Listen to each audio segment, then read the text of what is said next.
aarp.org/drive. That's aarp.org/drive. Restrictions may apply. Contact your agent for savings details. This is a Steckline Communications station, K273CX, FM 102.5, and AM 1480 KQAM. Wichita Proud. It's time for your latest news from the KQAM News Center. Brought to you by Augusta Flight Center, with the largest and most diverse fleet of rental aircraft in central Kansas. Learn more at iflyaugusta.com. I'm Stephanie Austin. A jury has convicted a Wichita area pharmacist of illegally filling thousands of prescriptions for opioids to patients of a doctor who is serving a life sentence in the scheme. Federal prosecutors say 46-year-old Abuye Otuonye of Bel Air was convicted yesterday of 2 conspiracy counts and 2 counts of healthcare fraud. Otuonye filled the prescriptions for patients of Dr. Stephen Henson, who was convicted in October of unlawful distribution of prescription drugs.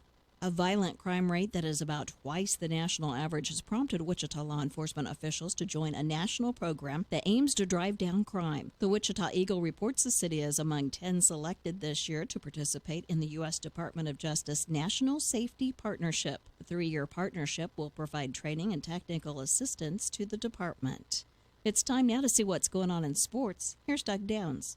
Kansas City Chiefs started training camp yesterday as quarterbacks and rookies reported. Part of that training camp included Patrick Mahomes. The rest of the team, including Tyreek Hill, will be there on Thursday. Patrick Mahomes talks about what it's like to be out there with his teammates, including Tyreek Hill. Be a part of the guys and get to enjoy this. Like I said, it's a brotherhood, and we're excited that we can go out there and just build with each other and get better together. The Royals got 5 hits last night and scored 5 runs. They won the game over the Atlanta Braves 5-4. Those 2 teams wrap up the 2-game series tonight. From the KGSO Sports Desk, I'm Doug Downs. The Laundry Station in Wichita is Kansas' premier laundry services provider. The Laundry Station has machines for all of your needs in the Wichita area. In fact, the largest machine can handle 10 loads at a time. And for those of you who are not do-it-yourselfers, the Laundry Station's premium wash, dry, fold service allows you to drop off and pick up your laundry the same day in most cases. Conveniently located in the heart of Wichita, on Oliver at Kellogg. The Laundry Station, and online at thelaundrystationks.com. I'm Jeff Longwell, and I'm your mayor.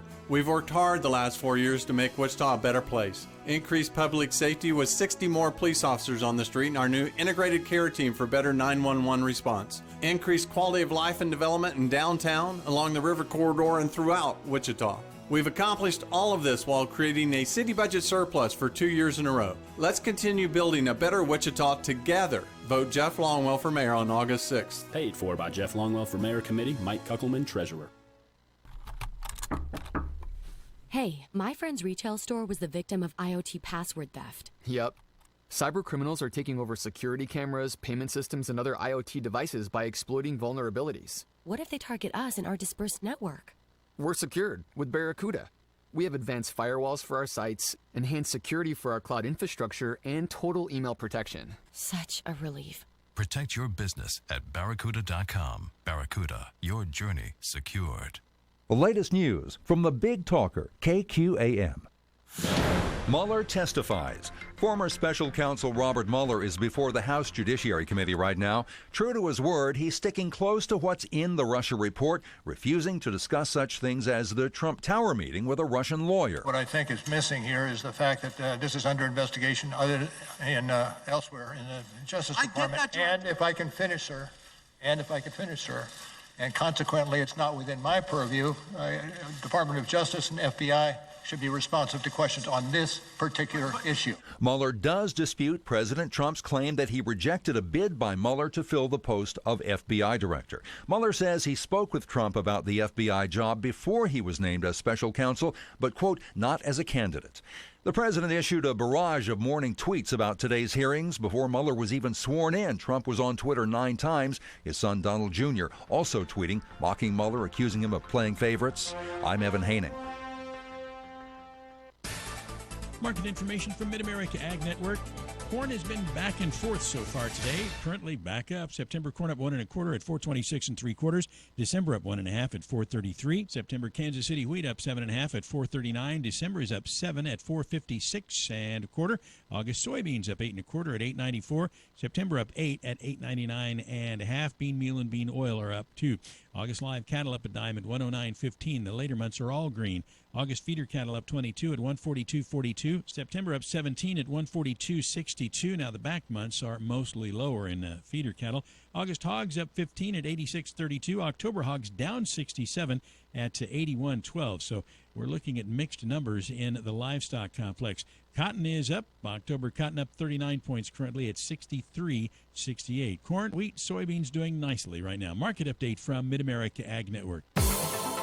Your local weather on KQAM. Brought to you by Derby Mattress. No dancing animals, no gimmicks. Your locally owned hometown mattress store at 105 South Baltimore in Derby. Here's your latest forecast on the Big Talker, KQAM. For this morning, sunny and clear, high 84, low tonight 64. Tomorrow, mostly sunny and 88 with gusty winds. Tomorrow night, mostly cloudy and 68, still breezy, sunny and 89 on Friday. I'm Amp Harrell, and that's your latest forecast on Wichita's big station, the Big Talker, AM 1480 and 102.5 FM, KQAM. At 11:06, it's currently 74 degrees. Join me, Kevin Carr, for Fat Guys at the Movies, Saturdays at 9 a.m. right here on the Big Talker, KQAM. It's time for Reason. That's the nature of the beast right now, so let's talk about conservatism, because we can win when we talk about the ideas. And people can't argue with it, because we win on platform when we actually argue the platform, rather than go into these rhetorical bumper sticker type arguments. You're listening to the Voice of Reason with Andy Hoosier. It's been a long time coming. It's been a long time coming. The boys are back. The boys. Yeah, buddy. Hey, welcome into the Voice of Reason. Boy, oh boy, it is a Wednesday, halfway through the week. We're making it happen, broadcasting live out of the heart of the nation here in Wichita, Kansas, on the Big Talker, 1480 on the AM side, 102.5 on the FM side, KQAM. We are simulcasting all over social media, Facebook Live, YouTube Live, Twitter Live, all that good jazz. Make sure to jump on, join it on the Voice of Reason page, KQAM page. I am tired already of the Mueller investigation. Don't know if you're paying attention to it. Don't know if you even really care. There's not a lot of information, because he's literally saying, it's funny, the mainstream media, who was all about this, who's all about the investigation, and we're not going to spend a whole lot of time on this today, because we got better fish to fry, we got bigger things to talk about, but it is kind of interesting, because the mainstream media, who was all about this investigation, who said this was going to be it, this was going to be the hearing that was going to condemn President Donald Trump, and we were going to go after him. We could move for impeachment. We could say that he was obstructing justice. This was going to be it, the final the final part of the investigation, the final hearing. This is going to be it, baby. This is going to give all the answers that we've been looking for. The media hyped it, not us. The media hyped it up that way. Now they're downplaying it.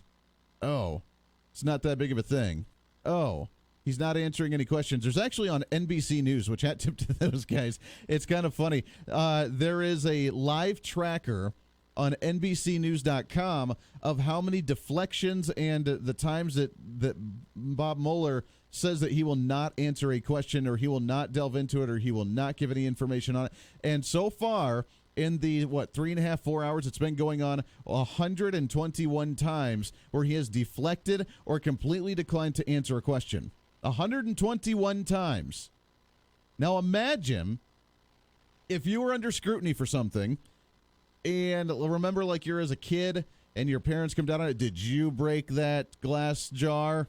Did you try and eat that last cookie and you slam it? I don't remember. Did you do it? I can't tell you. I can't divulge into it. I can't discuss it. Did you do it? I mean, imagine being in that situation and literally saying absolutely nothing for 4 straight hours. I think it's going to be 5 hours total, so they got like an hour left maybe, and they're ramming through as much as possible. Here's the trouble with these types of hearings, is that every one of them has like 5 or 6 minutes to actually ask questions, these committee members, which means they try and get their opinion out there, They try and lambast him, or they try and hype him up. They ask him one or two questions. He says he doesn't know. He can't delve into it, and then they move on. It's useless. Absolutely useless. And the media, who wanted this to be the hearing to try and come after President Donald Trump, has now realized they're not going to get what they want, and it's a complete dud, and it's not going to go anywhere. So well done on that one. Welcome into the show, 316-721-8255.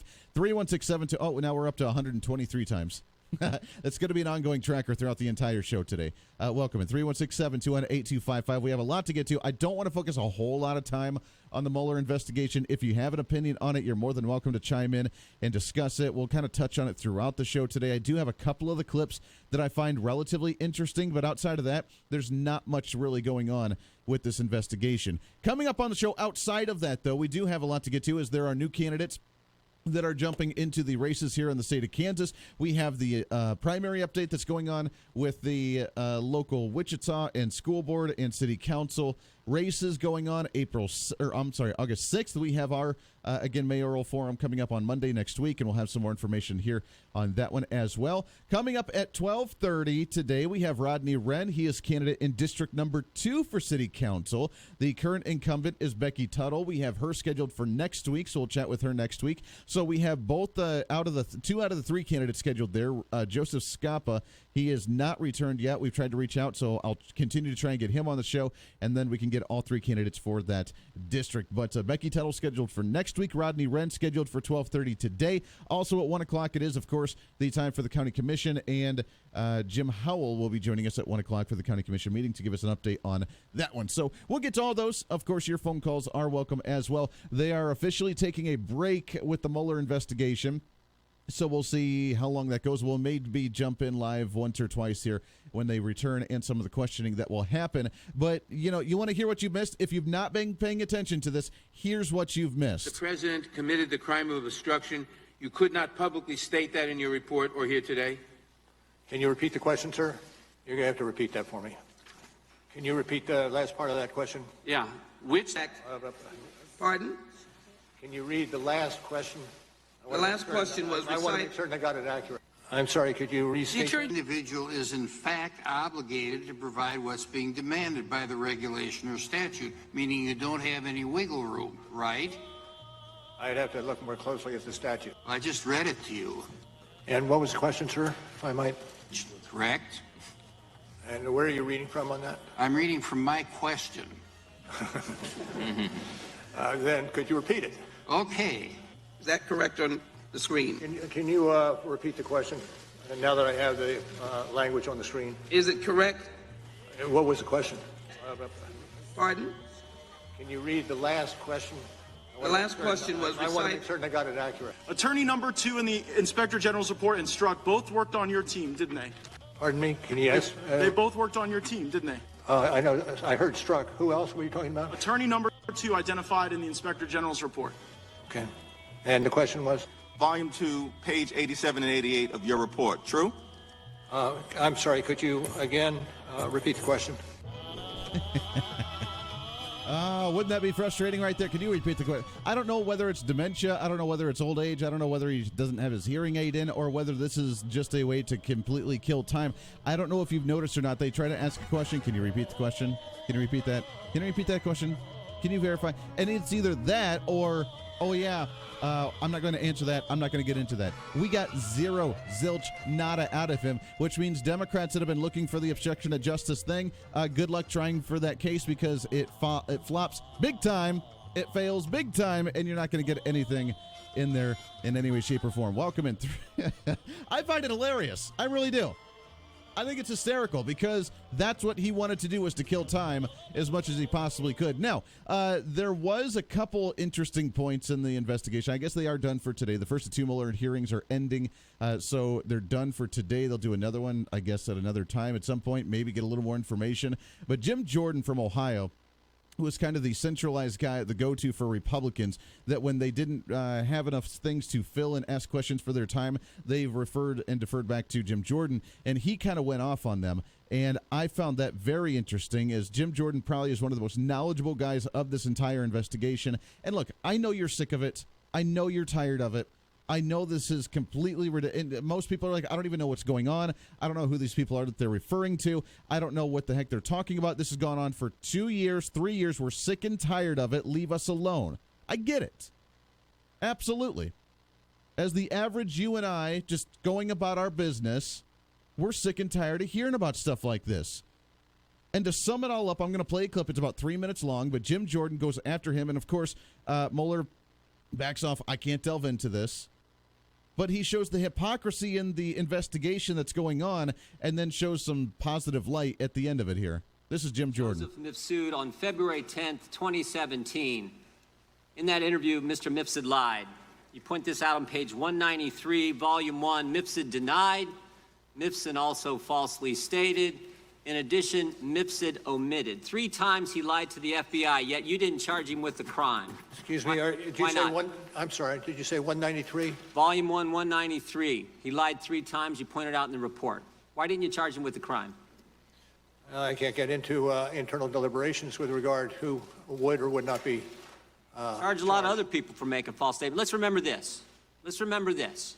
In 2016, the FBI did something they probably haven't done before. They spied on 2 American citizens associated with a presidential campaign, George Papadopoulos and Carter Page. With Carter Page, they went to the FISA court.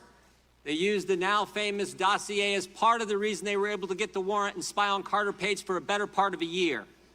With Mr. Papadopoulos, they didn't go to the court. They used human sources. All kinds of, from about the moment Papadopoulos joins the Trump campaign, you got all these people all around the world starting to swirl around him. Names like Halper, Downer, Mifsud, Thompson, meeting in Rome, London, all kinds of places. The FBI even sent a lady posing as somebody else, went by the name Azra Turk, even dispatched her to London to spy on Mr. Papadopoulos. In one of these meetings, Mr. Papadopoulos is talking to a foreign diplomat, and he tells the diplomat, Russians have dirt on Clinton. That diplomat then contacts the FBI, and the FBI opens an investigation based on that fact. You point this out on page 1 of the report. July 31st, 2016, they open the investigation based on that piece of information. Diplomat tells Papadopoulos, Papadopoulos tells the diplomat, Russians have dirt on Clinton. Diplomat tells the FBI. What I'm wondering is, who told Papadopoulos? How'd he find out? I can't get into the evidentiary. Yes, you can, because you wrote about it. You gave us the answer. Page 192 of the report, you tell us who told him. Joseph Mifsud. Joseph Mifsud's a guy who told Papadopoulos. The mysterious professor who lives in Rome and London, teaches in 2 different universities. This is the guy who told Papadopoulos. He's the guy who starts it all. And when the FBI interviews him, he lies 3 times, and yet you don't charge him with a crime. You charge Rick Gates for false statements. You charge Paul Manafort for false statements. You charge Michael Cohen with false statements. You charge Michael Flynn, a 3-star general, with false statements. But the guy who puts the country through this whole saga, starts it all for 3 years we've lived this now, he lies, and you guys don't charge him. And I'm curious as to why. Well, we can't get into it, and it's obvious, I think, that we can't get into charging decisions. That kind of sums it up right there. I know that was a little bit long, but that explains everything right there. It's created as a fake, as a false, as a fraud, trying to create this fake deal that Donald Trump had done. And then, of course, they don't charge him for lying, but they charge everybody else for trying to, actually do their thing. It's ridiculous, it's sickening, and it's old. People are tired of it. This is why the Democrats will lose elections next year, why President Trump will win re-election, and why the progressives who are so focused on Trump either being a racist, being a Russian colluder, or being a Nazi, they have nothing else against him because the economy's awesome. Everything else is working. They just don't like him because they don't like losing the power that he's dismantling the establishment from within. 316-721-8255. We'll play a few clips of the show, or the hearings, at least a little bit throughout the show today. But as we do have mentioned, we have a lot to get to today. Missouri, the state next to us, our very own neighbors, they have had a bit of a glitch when it comes to upgrading their Medicaid system, so I do want to talk about that here in just a little bit. Plus, the union's now upset with Bernie Sanders. Say what? I know. Yeah, after the whole $15 an hour minimum wage thing, apparently the guy that started it who is complaining to staffers that he wasn't being treated appropriately, is a union guy, and was saying that the Sanders campaign was not treating them appropriately and was breaking federal guidelines that the unions had set in place. So the guy that's getting all of the union money, because the unions are so awesome and we love like the collective and we love like socialism and we love all this other jazz, is now going against his own values because, he's got to run his campaign like an operation, like a business, and therefore the business private sector greatness is not jiving with his socialist unionized public sector ideals. So good luck on that one. I do want to get into that a little bit as well. So it's going to be a big show, a lot of fun today, and of course talking to some candidates as well, getting ready for the election. I want to hear from you as well. It's going to be a big show on a Wednesday here on The Voice of Reason. Let's make it happen, baby. Start off your midday. Thanks for checking out my video. I do appreciate the time you take out of your life to go on YouTube. The Voice of Reason with Andy Hoosier. I'll see you later.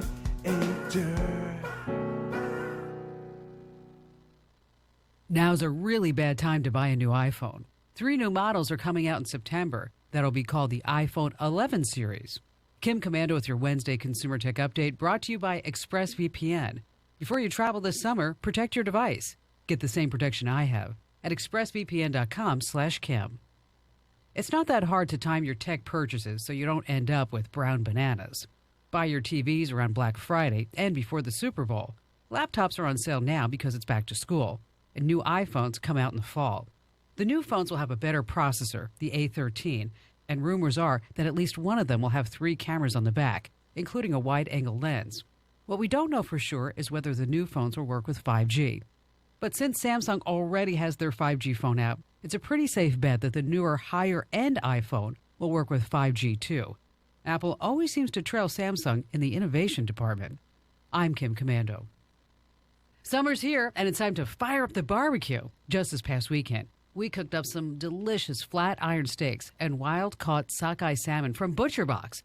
The steak was so tender and juicy, you could cut it with a fork. Maybe it's because the folks at Butcher Box work closely with the best farms that are committed to raising animals humanely. The result is better quality, better tasting, nutrient-dense meat without added hormones or antibiotics. So from grass-fed beef to free-range organic chicken to wild-caught sockeye salmon, Butcher Box has over 20 different cuts of meat to choose from, with customizable boxes too. Butcher Box wants to ensure you have burgers for all your barbecues this summer. So just go to butcherbox.com/Kim and sign up. And get this, new members receive $20 off their first box, plus 6 free burgers in every box until October 15th. That's butcherbox.com/Kim, butcherbox.com/Kim.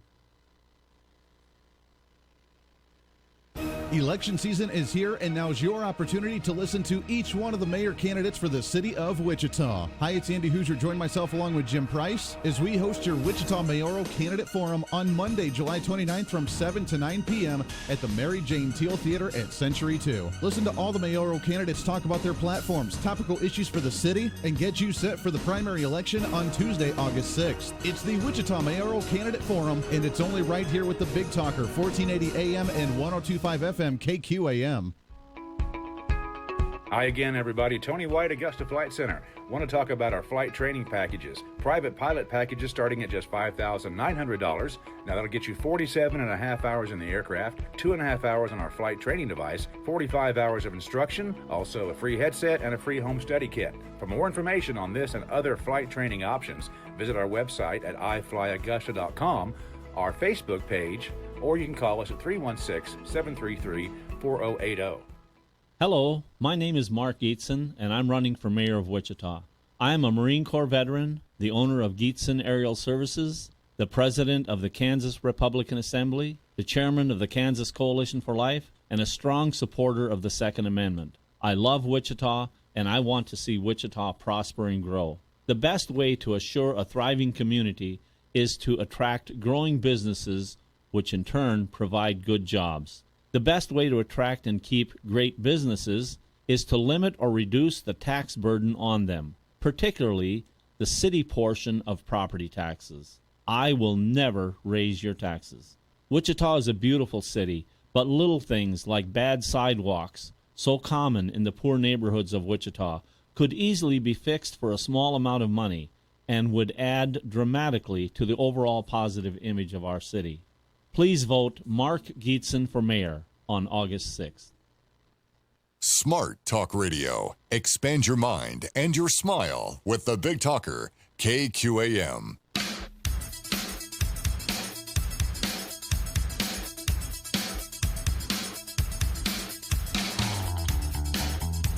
A lot of things you can't get into.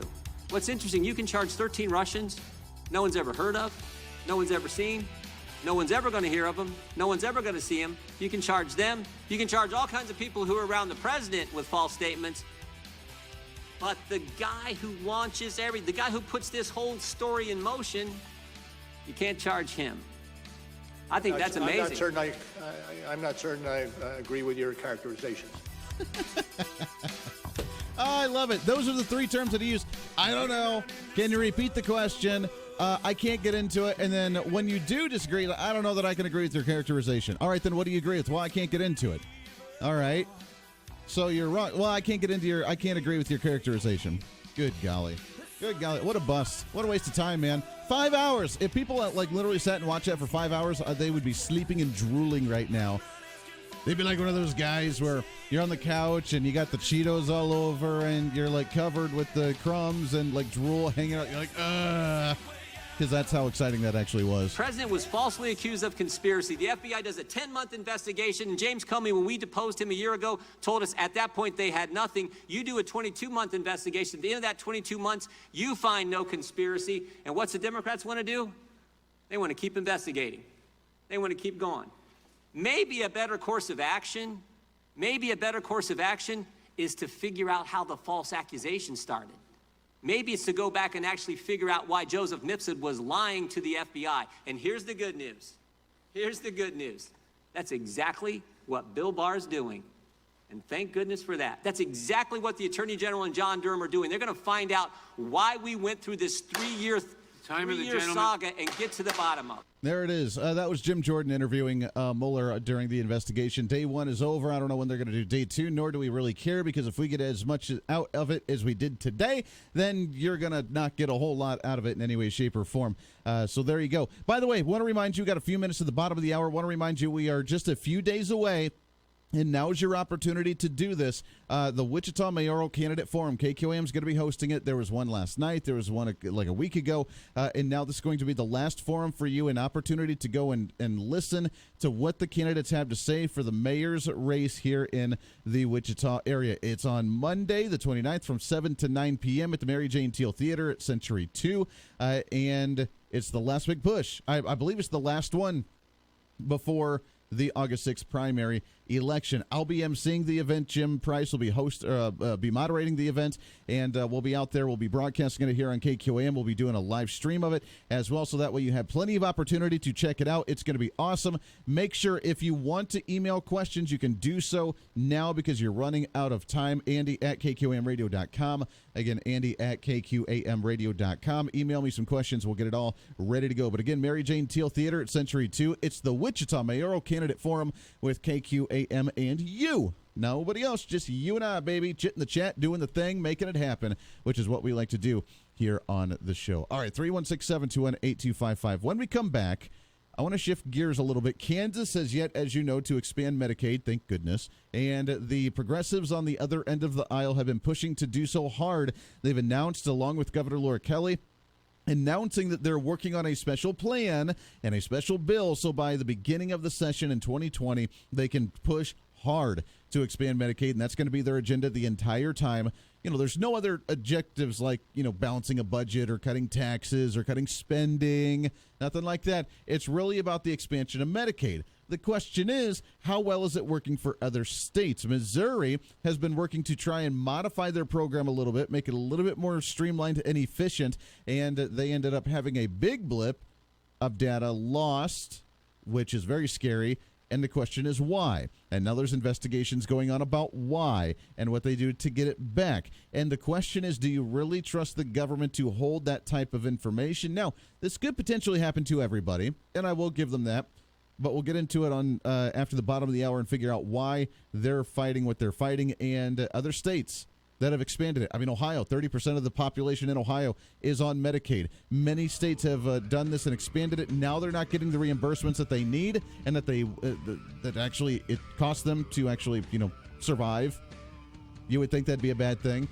At the same time, other states are not, and we don't have to worry about that. Maybe we should go to that CanCare 2.0 like we've talked about, like Jeff Collier, former governor, had tried to push for. But, we haven't done that either. So right now we're stagnant in Kansas. What are other states around us doing? And are we in a good shape or at least better off than some of the other states? We'll get into some of that and more when we come back right here on The Voice of Reason for a Wednesday.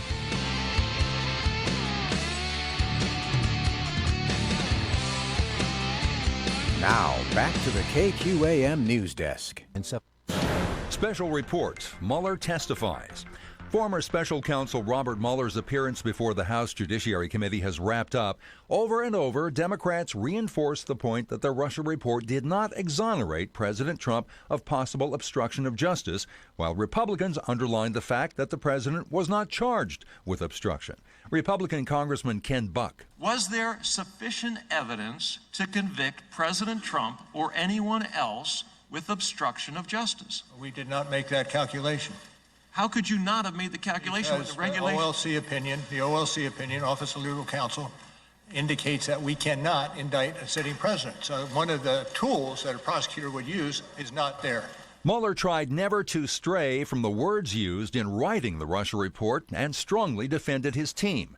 Well, next, Mueller will appear before the House Intelligence Committee, headed by Representative Adam Schiff. I'm Evan Haining. Pros do it right by choosing trusted brands like Zinsser and Little Giant. Lowe's is here to help by stocking those brands at savings you can count on every day. For over 150 years, Zinsser has been the problem solver professionals trust to make the job easier. Pick up a gallon of Zinsser Bullseye 2 Primer Plus Sealer today for as low as $17.08. And we now offer the Little Giant King Combo Ladder, the world's first step, extension, and leaning ladder for only $159. For your next job, and every job after, do it right for less. Start with Lowe's. U.S. only. Bacon Fest is on at Wendy's. Wendy's sells the most bacon cheeseburgers in America, so we're celebrating with Bacon Fest and turning up the sizzle with the bacon double stack and the $5 Biggie Bag. Get ready for tons of hot and crispy bacon hits, like the $5 Biggie Bag featuring the bacon double stack, 4 nuggets, small fries, and a small drink for just $5. Only with Wendy's Bacon Fest. Based on servings among quick service restaurants over a 12-month period ending March 2019. Source the NPD Group Press. Price of participation may vary in Alaska and Hawaii. Morning.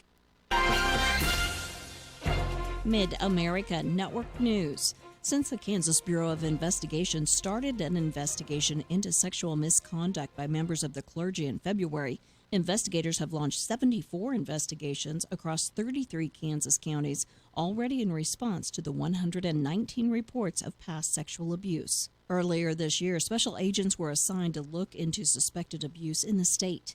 Anyone who was a victim of sexual abuse or knows someone who was, no matter how long ago it happened, is asked to report it at 1-800-KS-CRIME. The president of the Kansas Senate has filed a statement of candidacy with the Federal Election Commission to run for U.S. Senate. Susan Wagle joins a crowded field, hoping to take over the soon-to-be-vacated seat of Pat Roberts. Roberts spent 16 years in the U.S. House and has been in the Senate for 22 years. He turned 83 in April. I'm Stephanie Austin. The Laundry Station, Wichita's premier laundry services provider just off Kellogg and Oliver, is pleased to announce the addition of dry cleaning and laundering pressing to the vast array of services offered. Prom dresses, business suits, comforters, and wedding dresses cleaned and preserved. And have anything that looks better pressed, laundered, and pressed from the Laundry Station. Fast turnaround, competitive pricing, and excellent service on quality dry cleaning and laundered pressed items. The Laundry Station. It's Mary from Wildwood Cellars. Our pure elderberry concentrate is especially popular this time of the year, and people ask us what makes ours so much better than the rest, and I have to say it's how we make it, so that none of the good properties of the elderberries are ever lost. Nothing is ever dehydrated, and we add nothing to it. No sugars, syrups, alcohols, additives, or preservatives, just pure concentrated elderberry with less than 1 gram of carb or sugar, so you can take it straight or add it to any juice or drink of your choice. Online at wildwoodsellers.com. It sounds innocent enough. I like to shop the internet thinking I'll save a few dollars. But when it comes to truck accessories, we spend a lot of time in our shop trying to adapt for people what they thought would be such a great deal. With a combined 100 years of knowledge and experience, our professional sales and installation staff will help you make sure that you get the right accessories for your truck. Have your accessories professionally installed, saving you time and headaches. Continental Truck Accessories, 6701 South Broadway. Here's your latest forecast on the Big Talker, KQAM. For this morning, sunny and clear, high 84, low tonight 64. Tomorrow, mostly sunny and 88 with gusty winds. Tomorrow night, mostly cloudy and 68, still breezy, sunny and 89 on Friday. I'm Amp Harrell, and that's your latest forecast on Wichita's big station, the Big Talker, AM 1480 and 102.5 FM, KQAM. At 11:35. It's currently 78 degrees. Setting the trend for talk radio. This is the Big Talker, 1480 AM and 102.5 FM.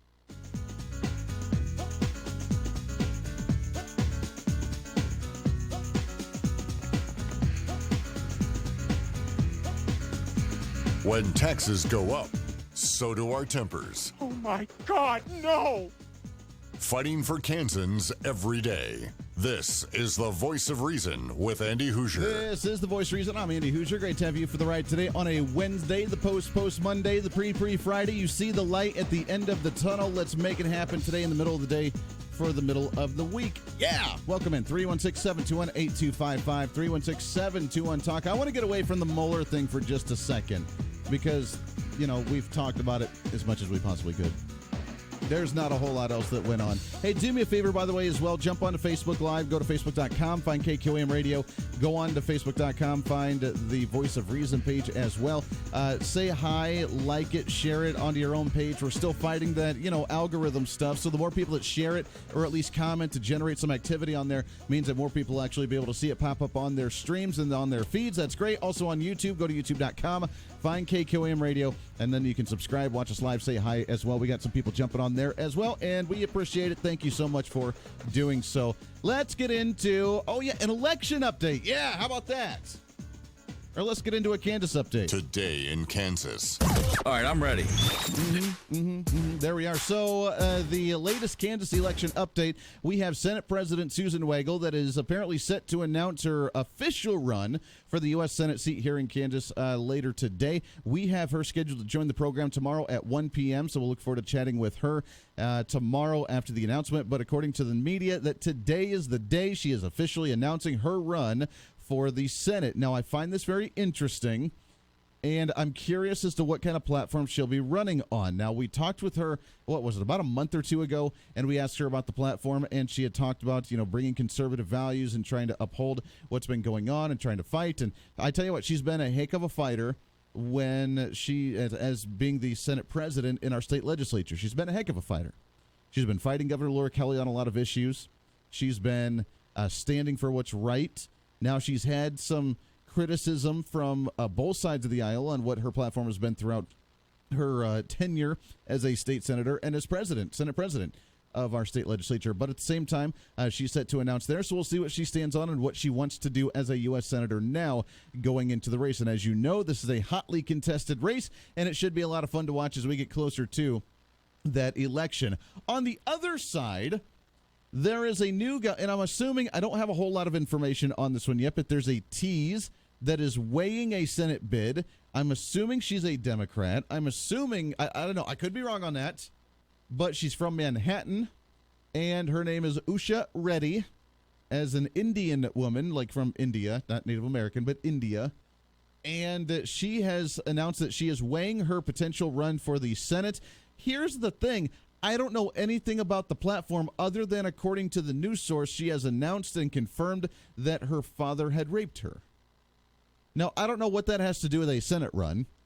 I don't know what that has to do with an actual platform, unless that's going to be the movement of the hashtag MeToo movement, trying to continue that on, trying to play the victim in that sense. I don't know. Maybe I'm totally off base. Maybe that's not what she's going to focus on at all. But in according to the Kansas or the Wichita Eagle, along with the Kansas City Star, both stories that have this, that's what the headlines are. After revealing her father raped her, Manhattan official says she's weighing a Senate bid. Now, I guess you could use that as a campaign tactic. I guess you could use that as a platform. I don't know why you would want to use that, because usually most people don't like to talk about that, and most people don't play the victim. I take that back. A lot of people do like to play the victim when they run for office, don't they? I'm a woman. I'm part of the LGBTQ. I am a different skin color, and therefore you should elect me, not because of ideas that I have, but because of my gender or my skin color or my orientation or whatever I self-identify as, because I'm not the remember, on the progressive end, it's not about the individual. You're not you. You are part of the group. You're part of that collective. So now she is a woman. She is a foreigner, at least from India. She came here as a child, as a young child, and now she is a victim of the Me Too movement because her father had raped her. And apparently, the father just got indicted and is going to prison like now, within the last year. So this happened recently, I guess. And now she's using that as the launching platform to run for the Senate? I mean, good luck with it. I guess you can. We read the story yesterday about how Kathleen Sebelius, former governor of Kansas and the crafter of Obamacare that worked under the Obama administration, that I guess she's the only one that could potentially launch the Democrats into a potential chance of winning that seat. Maybe this is good enough too. You know, crafter of Obamacare, getting raped by your dad and playing the victim. I guess. No, I'm not justifying it in any way, shape, or form. It's terrible. It's horrible. I feel for her. And I'm so glad that they were able to put the dad in prison. Like, that's ridiculous. That's stupid. Why would you do that? I'm not belittling that issue at all in any way, shape, or form, but why use that as a campaign platform to run for office? I'm part of the Me Too, and I want to stop the Me Too movement. Yeah! I mean, nothing on taxes, nothing on security, nothing on the border, nothing on agriculture. I mean, nothing. But the hashtag Me Too, I find that very strange. Maybe it makes sense to some individuals. Maybe like, oh, she's a victim. Okay, I guess I can vote for her. I mean, that's what we did with Obama. He was the first black president. Hurrah! Yeah. Who cares about his policies? Hope and change, baby. Well, what do you believe in? I believe in hope and change. Okay, what does that mean? Well, hope and change is going to change the country, and we're going to hope that we can change it. Okay, what are you going to believe in? What about coal? Well, I don't like coal because coal's not clean, so therefore it's bad.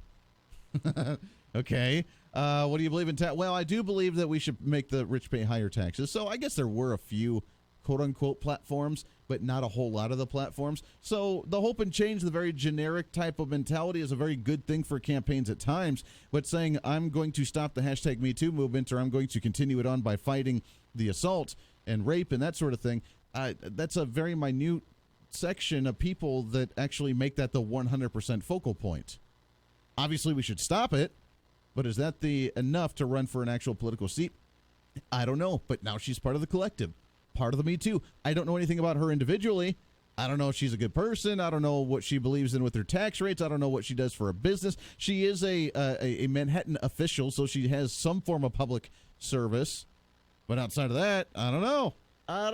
What do you think? It's all that collective, man. Just kind of like what Bernie Sanders does with the whole unions. I love it. The unionization, Bernie Sanders making the unions all work, and actually now he's in trouble with the unions. I wonder if they're going to start pulling their endorsements from him.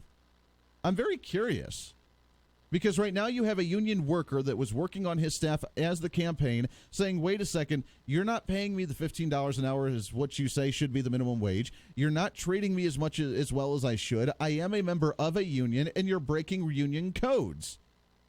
This, according to KTRH.com, that as of July 19th, a complaint to the National Labor Relations Board was filed by an unnamed individual in Indiana. The complaint came as unionized campaign organizers working for the Sanders presidential campaign fought with management, arguing that the compensation and treatment that they were receiving did not meet the standards that Sanders espoused on the campaign trail. The National Labor Relations Board listed 5 potential violations of the National Labor Relations Act. The charge also alleges that the campaign unlawfully discharged an employee, modified a labor contract, and engaged in illegal discipline. Whoa. The charges filed were initiated by a preliminary investigation by the Labor Board's Indianapolis office to determine if there was a merit to the allegations. The board's lawyers will then decide whether to move the case forward or dismiss it. So let me get this straight. The guy that's all about the union. Now, listen, union workers, listen up here. Because as you know, I'm not the biggest fan of unions. I think they maybe kind of sort of almost had a purpose back in the day, but, you know, the private sector actually almost fixed that before the unions actually did. They were the ones that kind of threw the wrench in the system, allowed the government to control. You lost all your bargaining power as an individual, and therefore, you know, I guess some people are happy about that. As long as they're safe and they're cozy and they're being taken care of, they're content. They're complacent. And I guess you see that overall as a society anyways. But with union workers, they are really fighting to, you know, craft an environment for economics and for workers outside of the means of capitalism where the private market sets those. And many individuals privately were able to craft the better working hours, better conditions, that sort of thing back in the early 1900s when manufacturing really began. Henry Ford, you know, Ford Motor Company, he was the one that actually started cutting back the hours to 40-hour workdays, giving some time off, not using child labor, and he started realizing that if you take care of the employee, they're more content and more happy, and they actually are more productive because they're being taken care of. I know, shocker, right? Now you fast forward to 2019, where you have my generation, the millennial generation, unfortunately, which I do apologize for us every day. I'm sorry. There's a lot of nutsos out there that are in my generation. But apparently in my generation, many of my generation would rather work for less pay and less benefits as long as they're being treated nicely and people handle them with kitten gloves and they're being people are nice to them and it's a nice working environment and they're cozy and they're happy and they're comfortable. As long as they're complacent and people take care of them, they don't care that they're not making the most amount of money. Me personally, baby, where's that dollar sign? Cha-ching! I'm going to negotiate. I'm going to fight for the best deal. I'm going to fight for the best opportunity for myself, the best opportunity for my family, and I'm going to do that. And if it's not like the best working conditions at times, then oh darn! Oh, ha! Must be a terrible thing, right? But the unions, oh, they don't like that. They got to be treated nicely. They got to be treated cozily. And if not, then we're going to walk out and make you suffer. But the guy who's all about that, the socialist, and unionism, by the way, is socialism. It really is. You're giving up your individual rights, your individual liberty, your individual bargaining power in order for a group to do that for you that's supposedly going to represent you. And all you got to do is pay your dues, baby. You pay your dues and they take care of you. That's socialism. That's not what I'm for. That's why I'm so much against, for the most part, unions. But the guy who's all about that is violating National Labor Union Relations Acts by modifying labor contracts, discharging employees when they shouldn't, and engaging in illegal discipline. I'm wondering when the unions will begin to pull support from Bernie Sanders, and I'm wondering when the blue-collar workers that are all about Bernie Sanders will begin to pull support from him, because I find this fascinating. He's supposed to be the guy. He's supposed to be all about it, but here's the thing. Now that he's gained traction, look, he can sit in the back row. You could be a backseat driver your entire life. You're doing that wrong. You hit your brakes too late. You turned on your blinker before you should have. You shouldn't have merged when you did. I can't believe you're driving so fast. You can be the backseat driver all you want to. When you finally get in that driver's seat, then most people, unless they have the experience or the know-how or common sense, they usually can't handle the stress or the responsibility. That's what Bernie Sanders is doing. He's been a backseat driver since he started in office back in the 1980s when he was railing on Ronald Reagan, when he was hyping up Russia and saying, well, you know, it may be the food lines where you're getting the stale bread and vodka, but at least you're getting some bread, aren't you? Almost a direct quote from him, kind of modified a little bit, but pretty much. Hey, look how great Cuba's doing. They're doing awesome. They have their socialized medicine. I mean, you got to give the guy credit. He's been consistent throughout his whole career. He's been dead wrong, but he's been consistent, so you got to give him credit for that. But Cuba's doing so great. Look at their medicine. It's free health care. We should do stuff like that. I can't believe Ronald Reagan's some evil capitalist that brought down the communists. We kind of like communism. We like the education that Russia's doing. We like the stale bread and the vodka they're handing out to everybody because at least they're getting fed, so everything's all hunky-dory. This is the guy that's been backseat driving for years.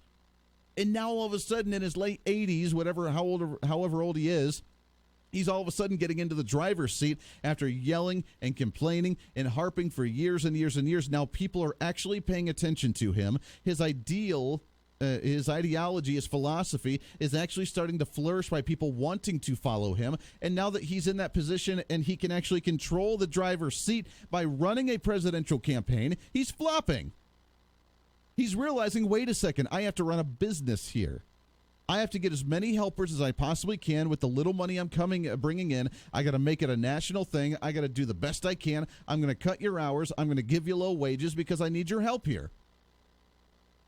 He's the hypocrite that's gone against everything that he's been railing against and talking about on the campaign trail. He's the prime example of how philosophy works great when it talks about socialism. When it talks about communism, in a theoretical sense, it all makes sense. But when the tire hits the pavement and you're driving down the road and you realize that it actually doesn't make sense and it doesn't work, you have that eye-opening experience. He's beginning to have that eye-opening experience. Now, he'll never admit it. He'll never actually say that. But now that he's breaking this act and he's violating these laws and union guys that are supposed to be endorsing him are now backing out, I'm waiting for all the union workers across the nation to be like, nope. Not going to be supporting someone like Bernie Sanders. Ain't going to do it. 316-721-8255. We'll take a break here.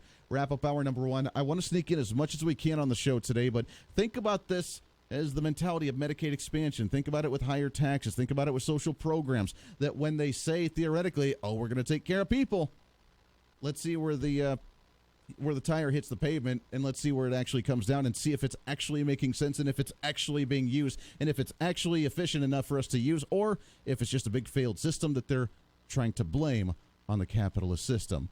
Yeah, I'll go with the latter on that one. Got to take a break. This is the Voice of Reason here on KQAM.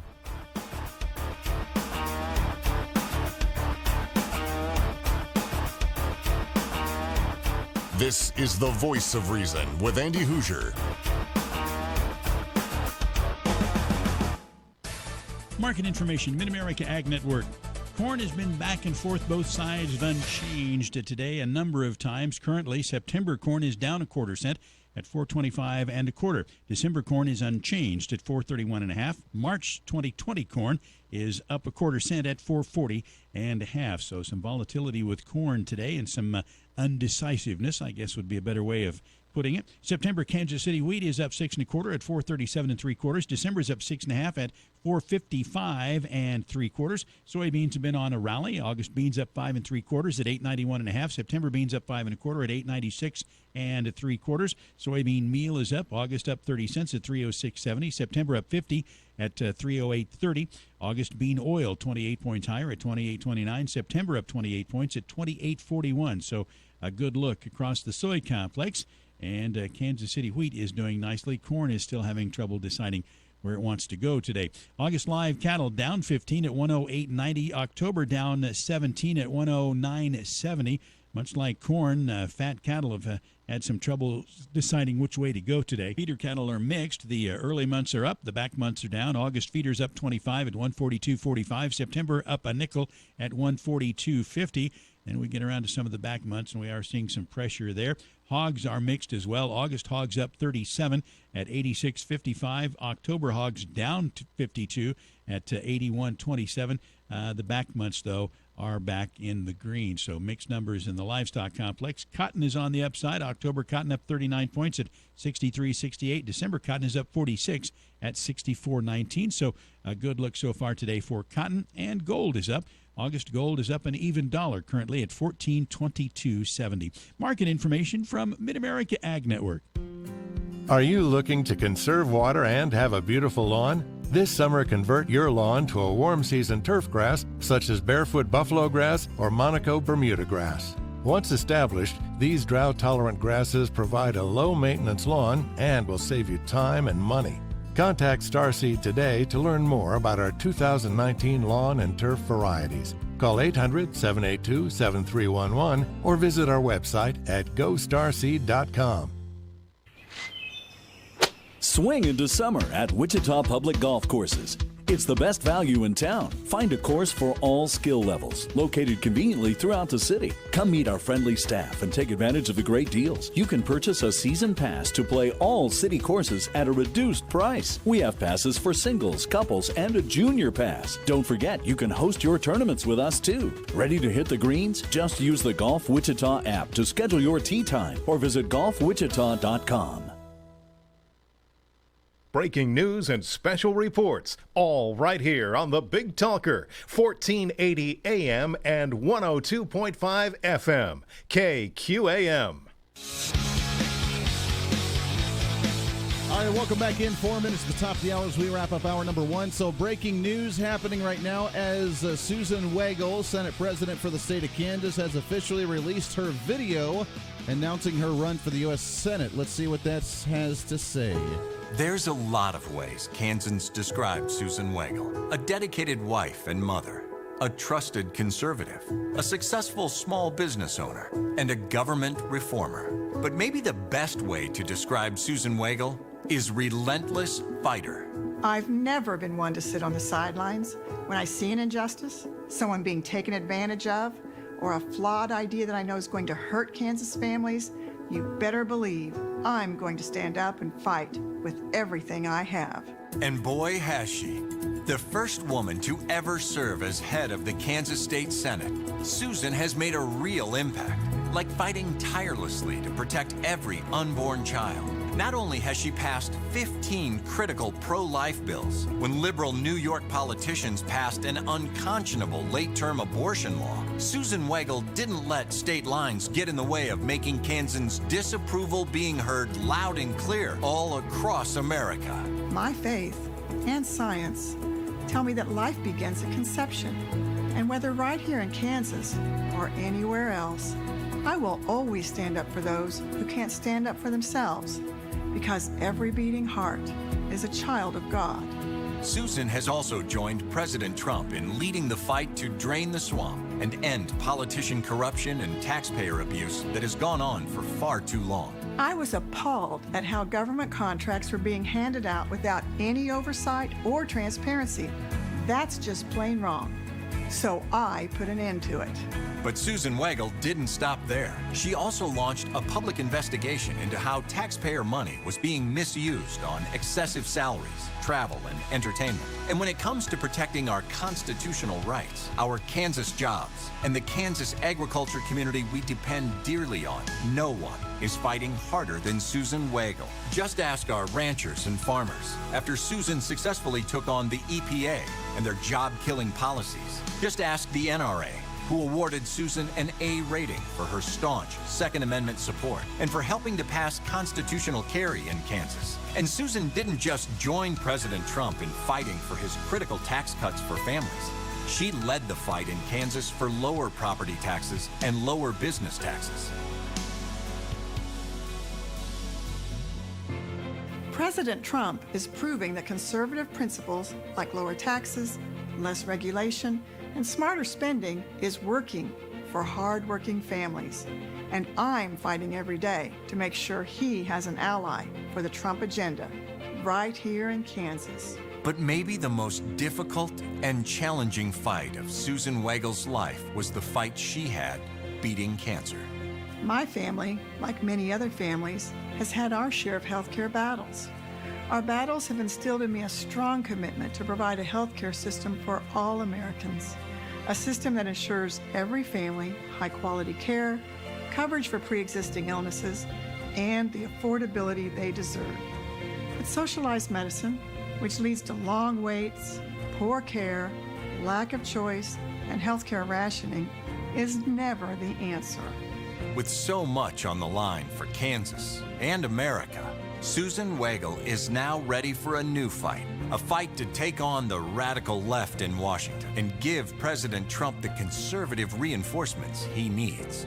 After talking to my family and listening to hard-working taxpayers all across Kansas, and after months of praying for guidance, I've decided to announce that I'm officially a candidate to represent Kansas in the United States Senate. And just like I've always done, I will represent you with honor, work tirelessly on your behalf, and fight every day for our shared Kansas values. Just visit teamwagle.com to join the fight. Make Susan Wagle Kansas's next United States Senator. All right, there it is. Susan Wagle, official announcement. She is officially in the ring for the U.S. Senate race. We'll talk about some of that when we come back in hour number 2. Top of the hour coming up right now, Bill O'Reilly's update and more. We'll get your thoughts on this when we come back. This is The Voice of Reason. Stay here.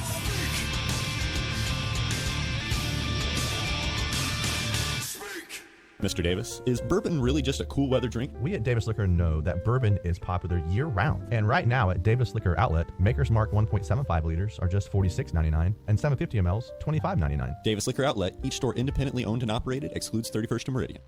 It's Mary from Wildwood Cellars. We've won over 600 awards and titles for our wines, but the most important thing is we make wines that taste good. With over 40 to choose from, dries to sweets, meads made with honey, sangrias, and even a jalapeno wine, you'll find the wines you love at Wildwood Cellars, where you can try before you buy. The tastings are free at the northeast corner of Maple and Ridge Road in Wichita, or the main winery right next to the Mulvane Turnpike exit, or online at wildwoodcellars.com. Hi, this is Brian Davis. It most certainly is. And this is Blake Davis with some cool beer specials for this hot summer. All Coors, Miller Lite, and Bud family 24-pack 12-ounce cans, just $16.99. Each Davis Liquor Outlet is independently owned and operated. Excludes 31st and Meridian. This is a Steckline communication station, K273CX, FM 102.5, and AM 1480 KQAM, Wichita Proud. Bill O'Reilly here, Wednesday, July 24th, 2019. You are listening to the O'Reilly Update. Here's what's happening across our nation. Former Special Counsel Robert Mueller testifying on Capitol Hill. Mexico's murder rate hits record numbers in the first half of this year. Baltimore's new deputy police commissioner robbed at gunpoint in one of America's most dangerous cities. Facebook agrees to a $5 billion settlement with the Federal Trade Commission. Also coming up, my message of the day on Robert Mueller's testimony. But first, the former special counsel sat in front of congressional leaders answering questions from both Republicans and Democrats over his 2-year investigation of President Trump and the Russia-Trump allegation. Mr. Mueller was clearly uncomfortable in the testimony. Also, he is no fan of President Trump, but he did not add anything new in his initial remarks. Democrats on the House Judiciary Committee tried hard to convict the president of obstruction of justice. Republicans pointed out lack of evidence in that area and that Mueller really didn't pursue the obstruction of justice case in a methodical way. I will have more on the testimony, getting very specific, in the message of the day coming up. The unprecedented violence sweeping Mexico hitting new records, up 5% so far this year. As of July, there have been nearly 18,000 murders in a country with a population of 125 million people. The drug cartels are mostly responsible. The Mexican government seems powerless to stop the violence. Baltimore's new deputy police commissioner and his wife robbed at gunpoint in one of America's dangerous cities. 2 teens approached the couple with a weapon. They fled with their wallets, purse, smartphones. No arrests have been made. Baltimore has one of the highest crime rates in the USA. Stats show the city of 600,000 saw 309 murders last year, 10 times the national average. Facebook agreeing to a historic $5 billion settlement with the Federal Trade Commission over the handling of personal information in 2016. The FTC fining the giant social media platform for violating personal security privacy laws of millions of Americans. Settlement is the largest ever imposed on a tech company. The message on Robert Mueller's testimony, moments away. A massive data breach of home titles and mortgages may have exposed your home and bank loans to home title thieves. If you've received robocalls or mail stating you're pre-approved for loans or credit cards, thieves may already have you. They're after money, of course, and they get it by forging your home title so it looks like you sold your home. Then they'll take out loans against your home and stick you with the payments. And listen, no insurance, bank, or identity theft program protects you. Home Title Lock does. For pennies a day, Home Title Lock puts a barrier around your home's online title to keep foreign and domestic thieves away. So if you've received robocalls or mail for pre-approved credit cards or loans, you need to move, and fast. I got you 60 risk-free days of Home Title Lock protection to get you through this current breach. Register your address now to verify you're not already a victim. Please go to HomeTitleLock.com. HomeTitleLock.com. HomeTitleLock.com. Hello, although I am a registered Democrat voter, I am supporting Mark Gietzen for mayor of Wichita for many reasons. Mark's organization, the Kansas Coalition for Life, helps abortion-bound mothers with last resort financial assistance by enabling many young mothers just like me to keep their child by providing options that weren't available to them before. Mark and I want to make Wichita a sanctuary city for the unborn, and I hope that you support us in this effort. I also support Mark's efforts to clean up Wichita's water and to fix or replace all of the bad sidewalks in the poor neighborhoods of Wichita. Over the years, it has never seemed to matter to Mark that I'm a Democrat. Facts and ideas matter to him more than party labels, and he has always kept his word. Please vote for Mark Gietzen for mayor of Wichita on August 6th. My name is Mark Gietzen, and I approve this message. Remember to vote on August 6th. This ad paid for by Mark Gietzen for mayor. Time now for the O'Reilly Update message of the day. Robert Mueller's congressional testimony. It came down in a predictable way. The chairman of the Judiciary Committee, Gerald Nadler, congressman from New York, opened up by saying any other person would have been charged with crimes referring to President Trump and alleged obstruction of justice. But Robert Mueller did not say anything more than what he has written in his almost 500-page report. However, a few things were clear from watching the testimony. First, the special counsel was very uneasy, nervous even. Bad body language in the sense that he looked uncomfortable in almost every situation, often asking for questions to be repeated, trying to refer to his own report that he did not remember. Mr. Mueller did not look authoritative or confident at all. There was no direct statement by Robert Mueller about anything new. He simply deflected all questions to his already written report. He did not take any shot at President Trump as he did in May. You'll remember Robert Mueller said if his investigators had found evidence that cleared the president of obstruction of justice, they would have stated it. Now, looking at my notes, it was clear that the Democrats on the committee wanted to convict President Trump of obstruction of justice, where the Republicans on the committee wanted to impeach Robert Mueller's investigation. For example, Robert Mueller did not fire immediately Peter Strzok, the FBI agent, who in personal texts said bad things about President Trump even while he was investigating the president.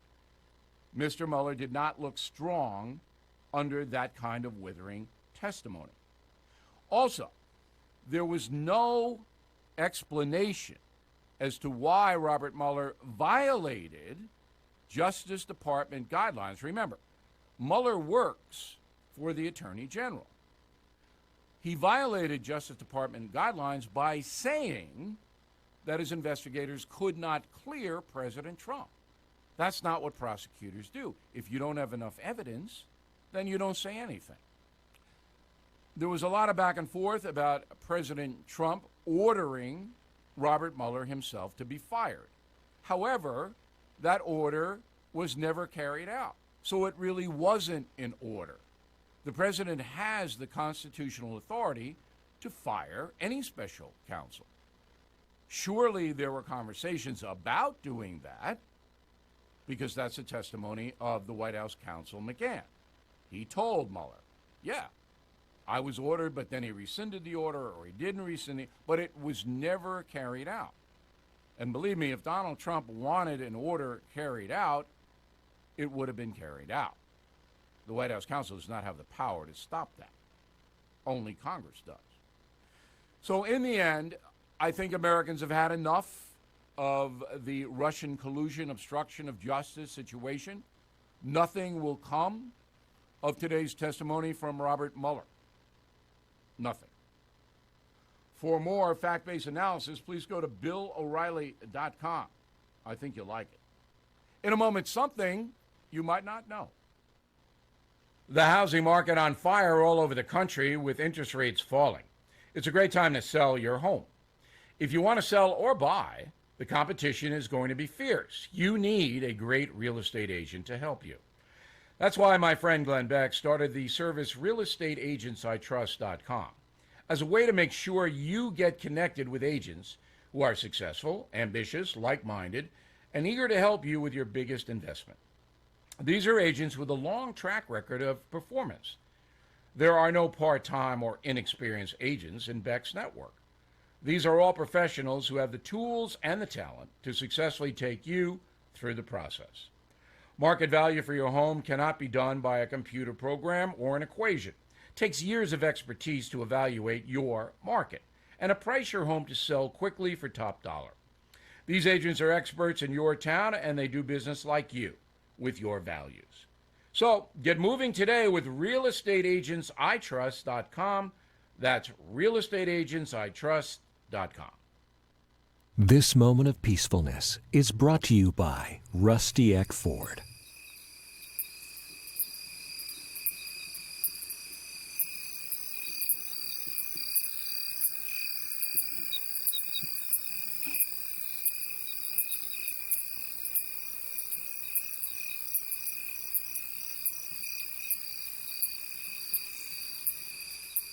Price sells cars at Rusty Eck Ford. Now at Rusty Eck, you can get a discount of $2,000 off every Ford F-150 in stock, and you keep the rebates up to over $6,200. That's over $8,200 in discounts and rebates. Plus, we'll throw in a new Green Mountain Grill with built-in Wi-Fi when you buy. Save thousands on an F-150 and get a Green Mountain Grill? You bet. Your choice of a Davy Crockett smoker or a Daniel Boone smoker for your summer fun. And don't forget about our award-winning service. See what's going on at rustyeckford.com.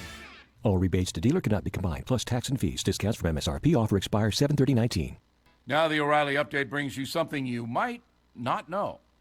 The popularity of cell phones and other digital devices has dramatically altered the way we consume media. And no industry has felt the impact more than the music business.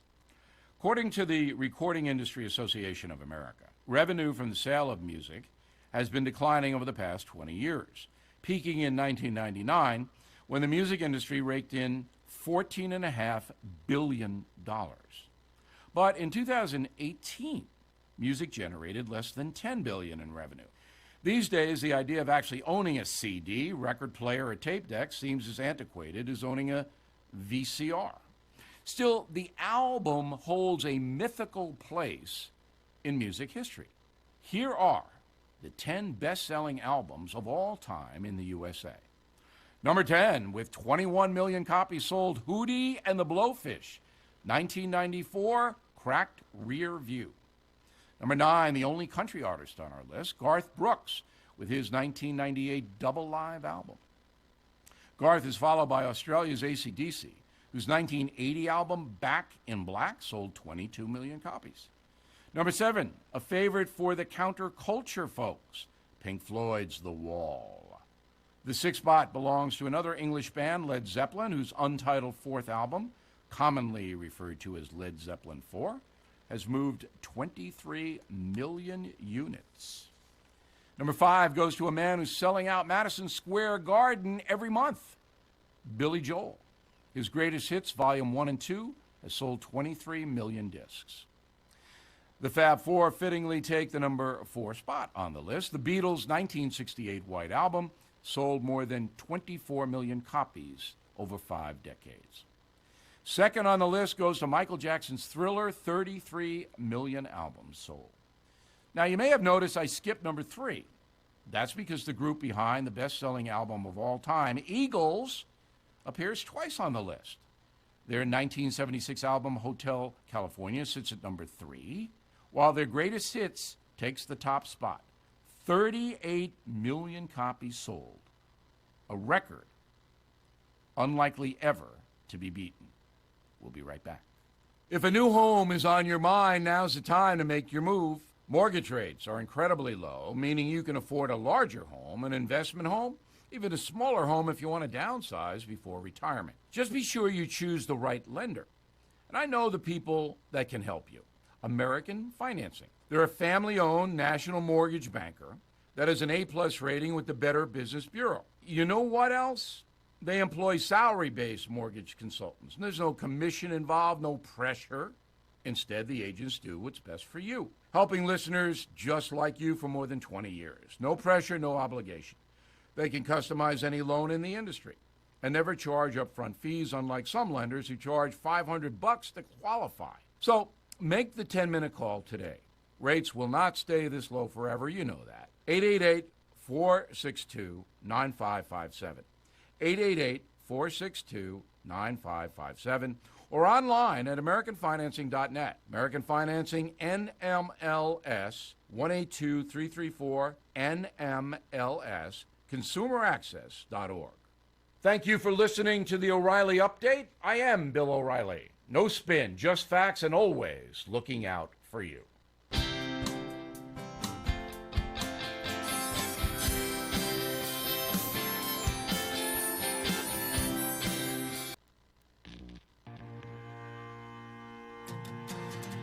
It's time for Reason. That's the nature of the beast right now, so let's talk about conservatism, because we can win when we talk about the ideas. And people can't argue with it, because we win on platform when we actually argue the platform, rather than go into these rhetorical bumper sticker type arguments. You're listening to the Voice of Reason with Andy Hoosier. It's been a long time coming. It's been a long time coming. The boys are back. Boy, oh boy. Hey, welcome into the Voice of Reason. It's hour number 2, broadcasting live out of the heart of the nation here in Wichita, Kansas on the Big Talker, 1480 on the AM side, 102.5 on the FM side, KQAM. We are simulcasting all over social media, Facebook Live, YouTube Live. Go on there, share it. We'd love to hear from you, see you, get your thoughts on all this and more on a crazy wackadoodle Wednesday, because, you know, we got the Mueller investigation, which, by the way, they are now in committee number 2. They've gone directly to the House Intelligence Committee, so they didn't miss a beat. And now part 2 of the investigative day is underway. I wonder if they're going to do any type of live ticking of what he says he's answering or not going to answer, or any type of dismissal, or completely ignoring certain questions just because he can. So I don't know. That'd be curious. We'll jump into that live here in just a minute. I do want to get just for a few minutes of it and get your thoughts on that as we go, as they start this new House Intelligence Committee questioning. And Mr. Schiff, the chair, is the one that's actually introducing everything now, so they're getting all ready for that one. Coming up in just a few minutes, in about 10 minutes, we have Rodney Wren.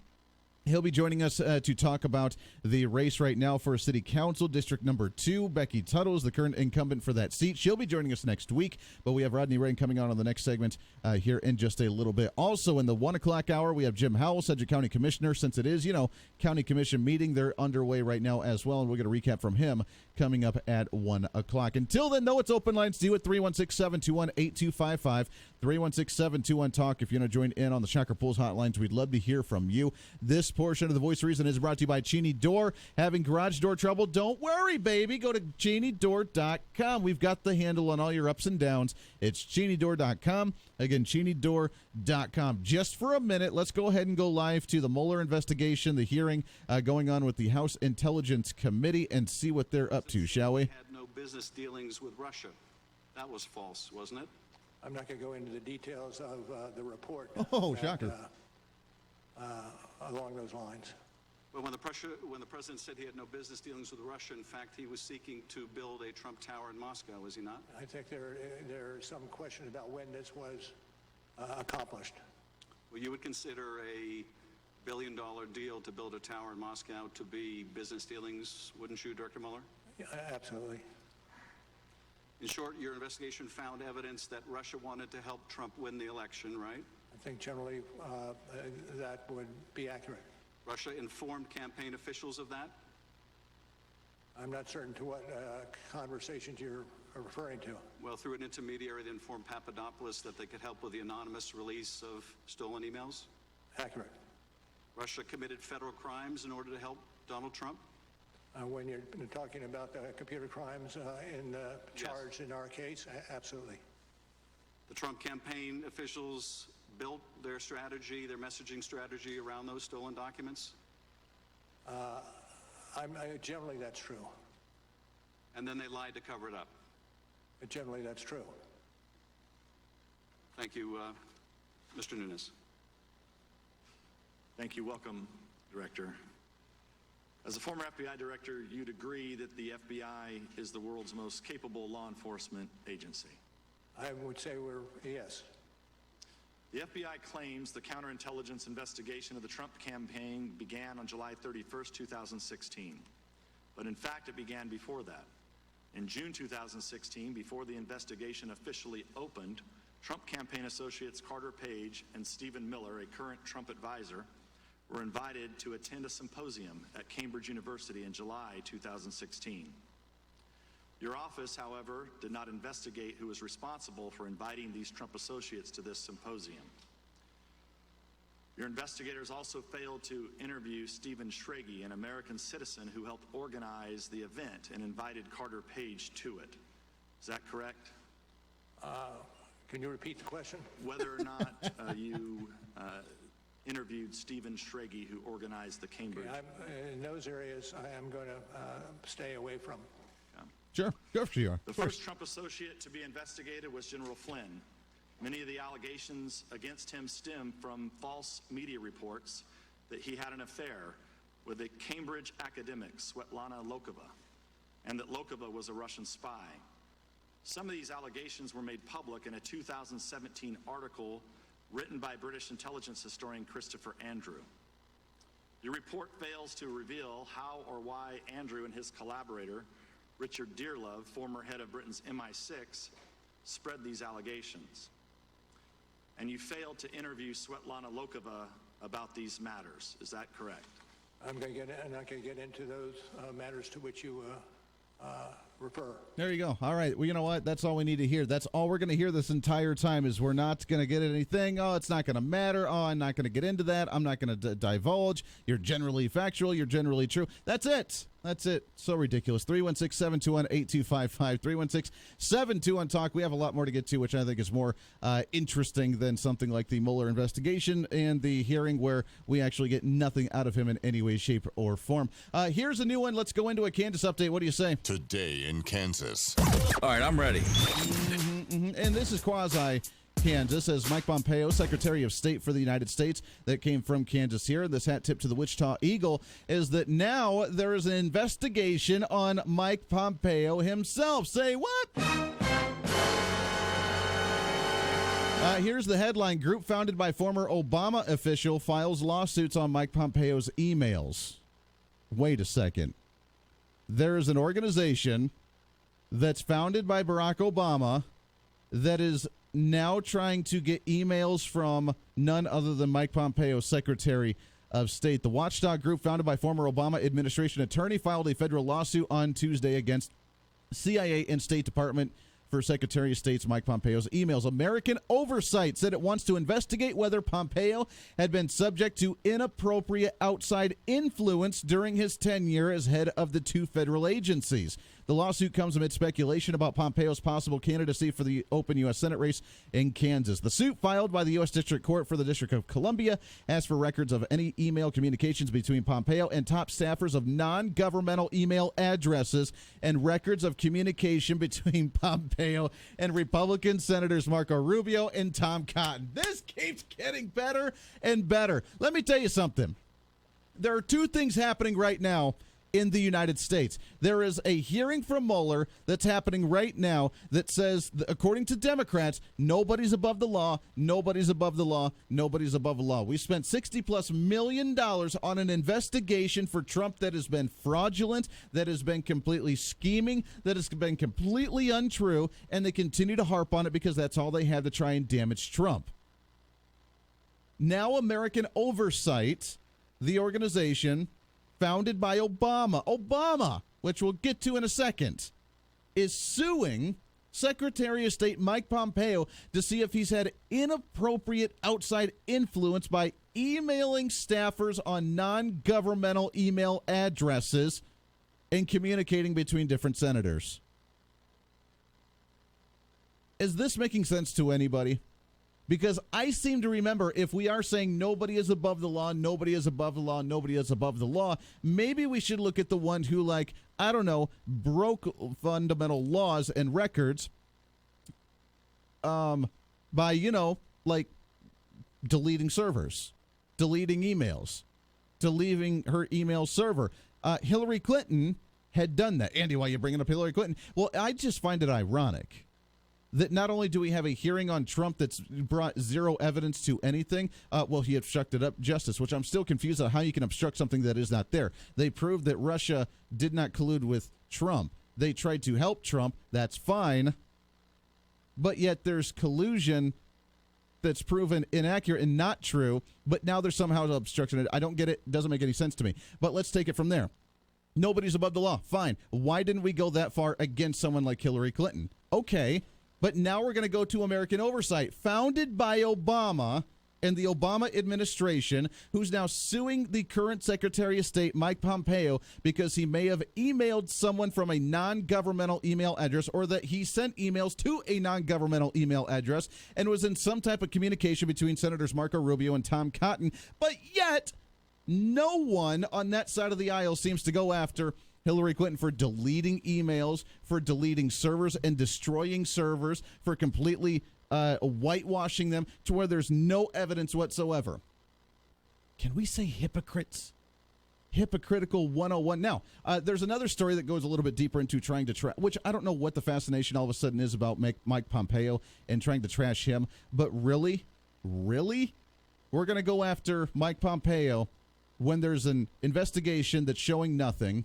Absolutely nothing, and obstructing justice from obstructing nothingness, which is very cute, and then saying that we, of course, need to investigate the way he's using his email when, look the other way, put on the blinders when it happened during the Clinton time. Now, here's another headline from CNN. Again, why we're going after Mike Pompeo doesn't make a whole lot of sense to me, but according to CNN now, is that he's used, according to this exclusive, Democrats investigating whistleblower claims that Pompeo's security picked up Chinese food and his dog. Oh my.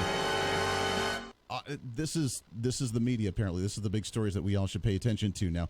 Hat tip to CNN on this. Democrats on a key House congressional committee are investigating the allegations from a whistleblower within the State Department that Secretary of State Mike Pompeo and his family's use of taxpayer-funded diplomatic security is now being called the Uber Eats with Guns. Congressional investigators who asked for the committee not to be named as they carry out their inquiries tell CNN that the State Department whistleblower had raised multiple issues over a period of months about special agents being asked to carry out questionable tasks for the Pompeo family, like asking to be picked up Chinese food without Mike Pompeo being in the car.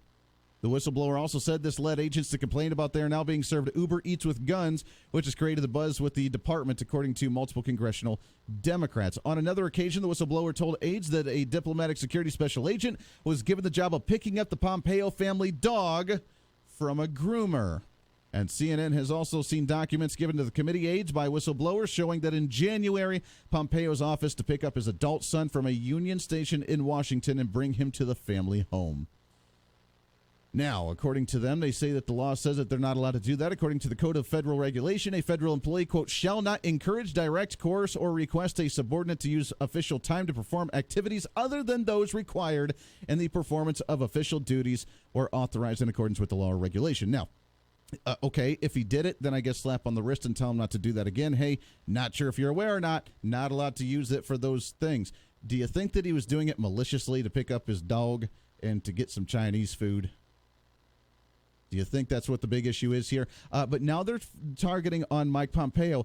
I have a theory. I think that they're a little scared he may actually run for the Senate seat here in Kansas. And being a Trump supporter and moving even farther to the right than what Pat Roberts was in this seat, we just heard Susan Wagle officially announced by her YouTube video for running for the seat. We have Chris Kobach that's currently running. We have Roger Marshall that's about to jump in. We have Matt Schlapp from the American Conservative Union right now. But even with all of those that potentially could be running for this seat, along with many others as well, there's a laundry list of them. We've gone through them. Along with this entire laundry list, Mike Pompeo's still ahead in the polls, and he hasn't even said he didn't want to do it. But there's the rumors that he may be. So let's focus on Mike Pompeo. Let's focus on him potentially running for that. He's going to be a Trump supporter. He's going to be a conservative. And, oh, my gosh, he even could potentially be a presidential candidate in 2024, regardless of whether Trump wins another nomination or another 4-year term or not. So now the nice little target is on him, which I don't know why to go after him for such minuscule things like this is dumb. And for American Oversight to go after him for the emails is laughable when that happened under Obama's watch with Hillary Clinton as Secretary of State, and yet his group, American Oversight, conveniently didn't investigate or open up a lawsuit against Hillary Clinton. And with the millions, tens of millions of dollars that we've spent on a hearing against Mueller and this investigation for Trump and the Russian collusion, conveniently we haven't tried to make sure anybody is above the law, nobody's above the law, nobody's above the law, as they're saying in these hearings, but they didn't do that with Hillary. Shocker, right? Craziness. But as long as he got Chinese food from a security agent, I guess that's worth mentioning to make sure he doesn't get the Senate seat. Absolutely ridiculous. Rodney Wren swinging in studio when we come back. Chat about the elections coming up here in Wichita. Stay tuned.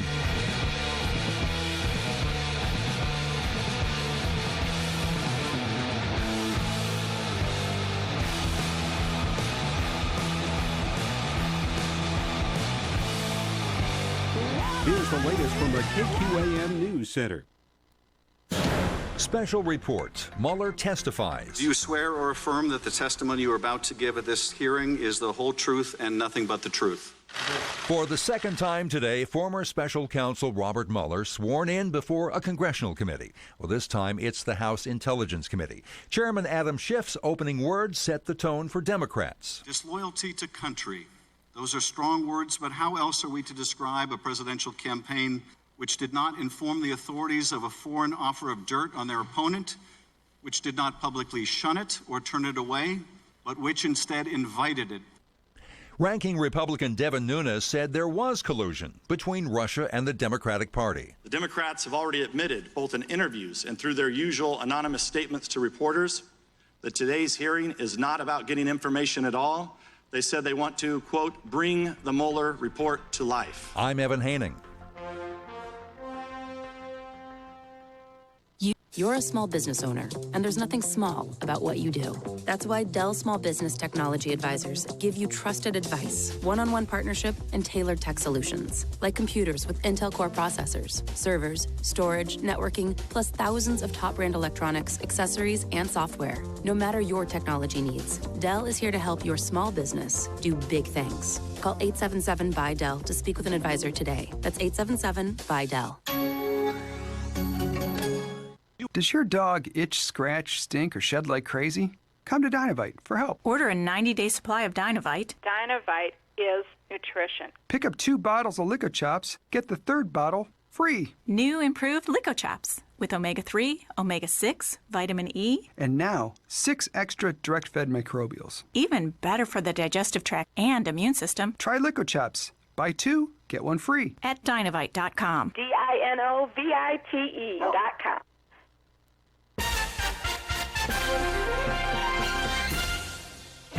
Mid-America Network News. A Northeast Kansas man will be sentenced next week. Mark Harrison is accused of trying to kill a Manhattan police officer. He pled no contest to attempted voluntary manslaughter on June 27th. The charges stem from a standoff with police in 2018, during which he fired more than 30 times. One of the bullets struck Riley County Police Sergeant Pat Teed.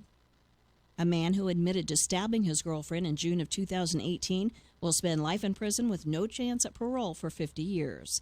Back in February, Dylan Barber pled guilty to first-degree murder in the death of 22-year-old Mackenzie Payne of Emporia. Barber called 911 to say that he had harmed his 22-year-old girlfriend. Police arrived on the scene, found Barber inside the apartment armed with a knife. Payne had multiple stab wounds, and she died at the scene. I'm Stephanie Austin. Summertime, and the kids are home wreaking havoc on the house. Sweet little mess makers, but I just can't keep up. It's enough to keep it picked up. No time for deep cleaning. That's why I have the maids clean my house every other week. So I have more time with my family, for me, and my house is cleaned by professionals. Go to themaidswichita.com and tour their 22-step Healthy Touch system. Then call the maids for a free estimate at 832-9058. I've got better things to do. 832-9058. Good morning. This is Kerry at the El Dorado Livestock Auction. This week we'll have a good run of about 2,000 head of cattle. Some of our featured consignments this week will be 400 head of mixed steers that will be weighing 8 to 9. We'll have a group of 120 steers that will be weighing 850 to 950. And we'll have a group of 46 fall steer and heifer calves right off their moms that will be weighing about 6. If you'd like to see a full consignment list, you could go to our website, which is www.eldorado.livestock.com. Or if you have any questions or consignments you'd like to give us, feel free to give us a call. Our phone number is 316-320-3212. Thanks, Kerry. El Dorado Livestock Auction, 2.5 miles east of El Dorado on Highway 54. A sale every Thursday at 11 a.m. Here's your latest forecast on the Big Talker KQAM. Mostly sunny today, some breezy winds, high today of 86. Clear tonight, low of 62. Tomorrow, mostly sunny with a high of 89 and gusty winds at 20 miles per hour. Friday, mostly sunny with a high near 90, gusty winds at 22 miles per hour. I'm Rich Summers, and that's your latest forecast on Wichita's big station, the Big Talker, AM 1480 and 102.5 FM, KQAM. At 12:35, it's currently 79 degrees. The Jim Price Show, Saturday evening at 7 p.m., right here on the Big Talker, 1480 AM and 102.5 FM, KQAM.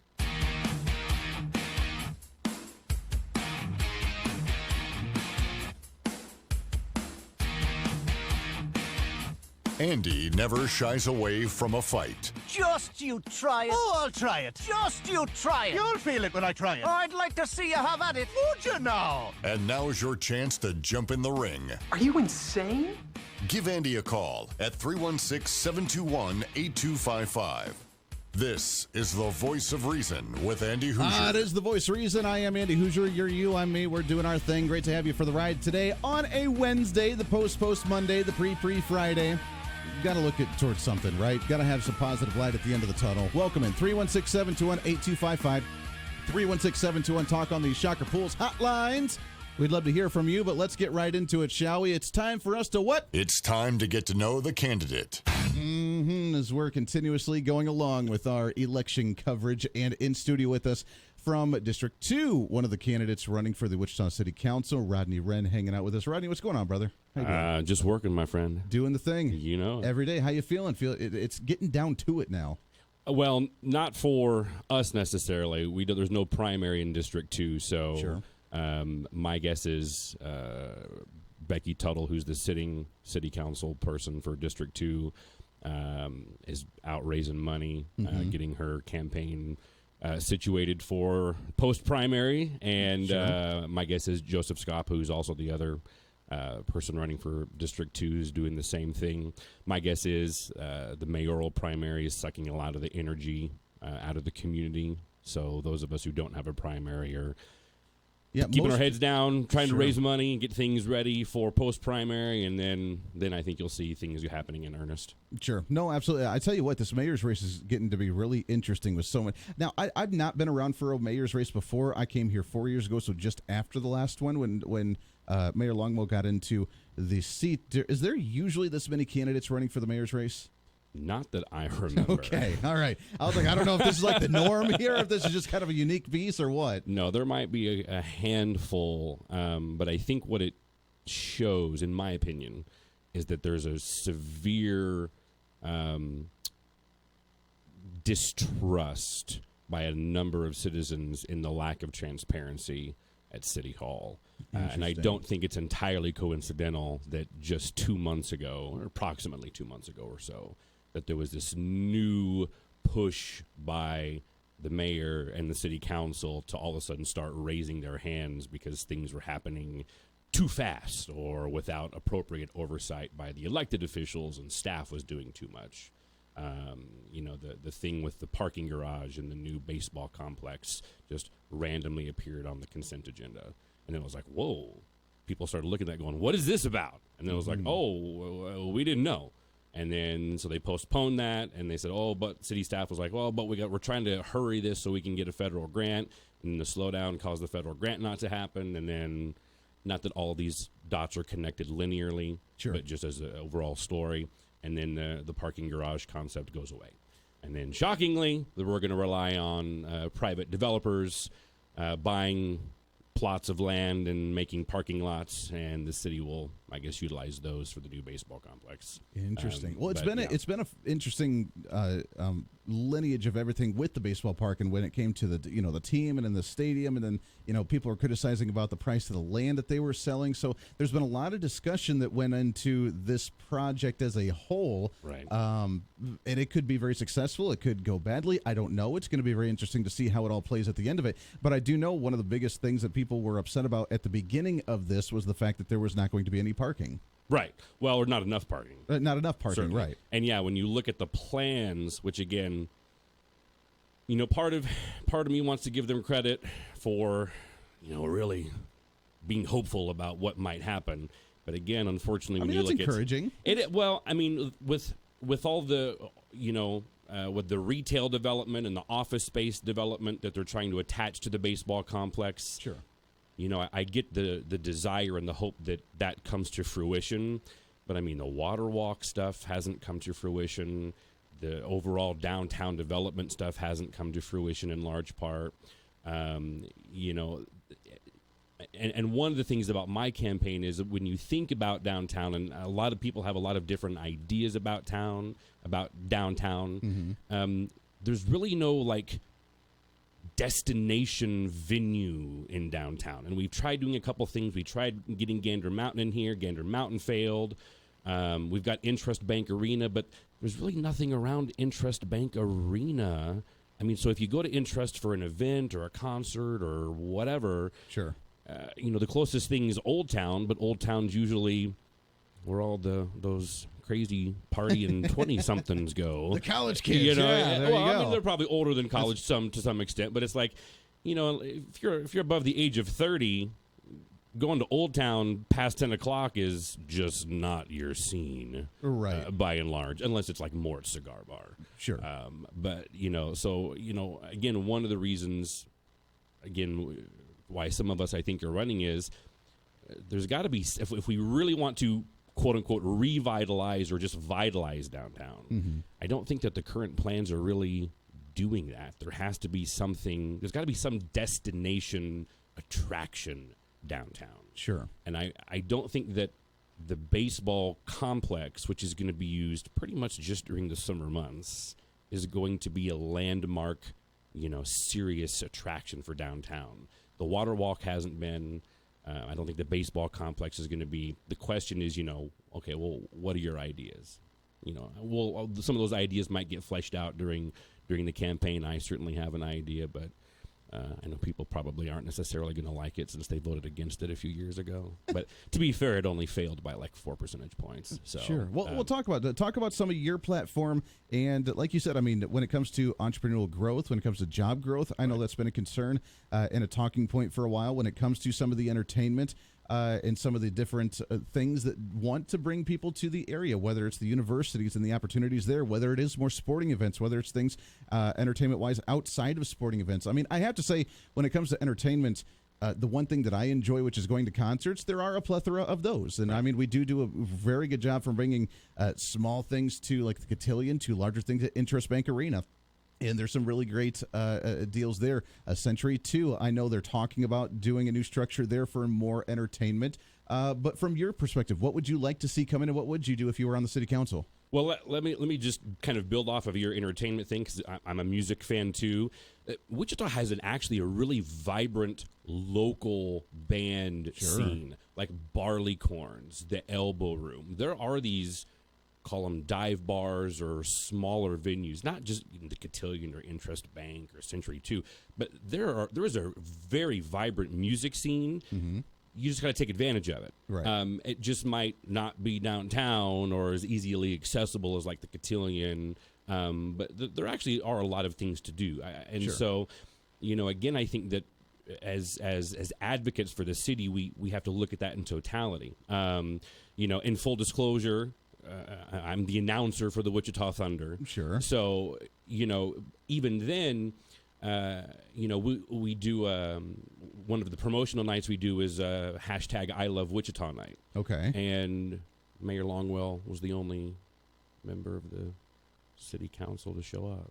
Interesting. So it's like, why? I mean, we're pushing for this baseball team. The baseball team is going to be in season, basically in the summer, whereas you have a team like the Thunder that's in season October through April. And I'm not getting paid to say this, by the way. The Stevens brothers have not given my campaign any money. They're not, a part of my campaign. I'm just saying, sure. That, there's whether it's the Thunder, the arena football team. Again, full disclosure, I'm the announcer for the arena football team. I mean, there are things that I think the city leaders can do to try to promote some of this stuff, but it seems like it's very like tunnel visioned for a certain time, a certain place and time. Well, I think it's very sports oriented, and for someone like me, I'm not the biggest sports guy. What else can I do, other than go to a concert? But what else can I do if I'm not the biggest sports thing? Maybe going to a baseball game once or twice would be fun. Going to a Thunder game, kind of doing these things, that's fun. But I'm not the biggest sports guru. Sure. I mean, what else can I do? And I think that what's interesting, and part of a major part of my campaign is about a lot of what I would argue is cronyism, and there are a number of candidates, both running for mayor as well as other city council positions, that are disgusted, quite frankly, with the level of cronyism that is quite evident in many cases, as far as the politically well-connected, the wealthy, big business donors that seem to get these sweetheart deals or free taxpayer dollars so that they don't have to risk their own money to expand or do whatever. But you see Wichita growing very much out north on the northwest corner. You see Wichita growing very much out on the northeast corner, where we've got the new Chicken and Pickle at 21st and Greenwich. I heard about that. 21st and Greenwich? Yeah. So it really is a fun place. And, so there's talk about a Dave & Buster's, but again, that's on the northeast side. Sure. So it seems like there's all this developer freebie money, going out, tax increment financing districts that are going out on the corners, while downtown is just this weird amalgamation of different groups who really haven't produced much. And then basically south of Kellogg and north central Kansas is largely ignored. Again, probably not coincidentally, here within 2 months of mayoral primary, we've got new talk of, revitalizing now South Wichita. But again, just throwing an idea out there, and I know that there's one, 10 miles south of Wichita. God love my fellow voters. I think it was a huge mistake to vote down the casino here in Wichita. Sure. I think a casino in around close to Interest Bank Arena, where you can, because the casino has their own event structure down in Mulvane as well, so they're bringing in acts. Sure. If there was a casino, some kind of destination entertainment thing downtown, maybe like a Six Flags even thing, even too? something. And again, not talking about giving away, trying to bribe somebody to come in, but create a level playing field regarding taxes, not giving away taxpayer money, but trying to lead and find and get something like that downtown. I mean, there's a lot of abandoned buildings downtown. Sure. What about job growth? You look. I think that when you talk about job growth, I think there's a number of things. you have to create a tax and regulatory environment that does not benefit only those that are purely well-connected. The small business person, the entrepreneur, is relying on their own money, or investors. They're putting up the risk to create a business to hopefully create jobs. Whereas you look at, again, the city put all this money into Gander Mountain. Gander Mountain's here, Gander Mountain's gone. And then King Freight is going to go into that building, but that's not anything new. King Freight's just moving from their building, which I think is at something like Market and English, to the new Gander Mountain building, and then they're currently leasing 3 floors in what used to be expanding the Bank of America. Yeah. Well, maybe, but I mean, again, and if they're getting free taxpayer money, it's not going to happen. So I think if Wichita becomes, and again, as a leader, as the largest city in Kansas for equal taxation, equal regulation, not picking winners and losers, I think that can start attracting people. And not to get like way, highbrow, but when it comes to private incentives, or these public-private partnerships, as some people like to call them, there's zero academic evidence to support that they actually create jobs. In fact, there's 9 peer-reviewed, academically published journal articles that says that they're a wash or they're a loss for communities who give away in various, fancy terms, TIFs or tax abatements or whatever. It's a wash. It seems like that kind of topic's been the really topical point for a lot of the local elections. I mean, if you see a lot, even like the Kansas City Star and a lot of the mayor races up in Kansas City and all the city council, I mean, that seems to be the topic many people are focused on, is the tax credits, the tax incentives, and the giveaways for land or certain tax abilities for businesses to come in. You would think that instead of being able to do that, we would want to, and I guess this is more of a statewide level, but to be able to just cut a lot of those corporate taxes, cut a lot of those penalties for businesses to come in, and then local city municipalities wouldn't really have to do that sort of thing. Well, that and this, and I mean, some of this is tongue in cheek, but an example, you got to go purchase a license to have a garage sale.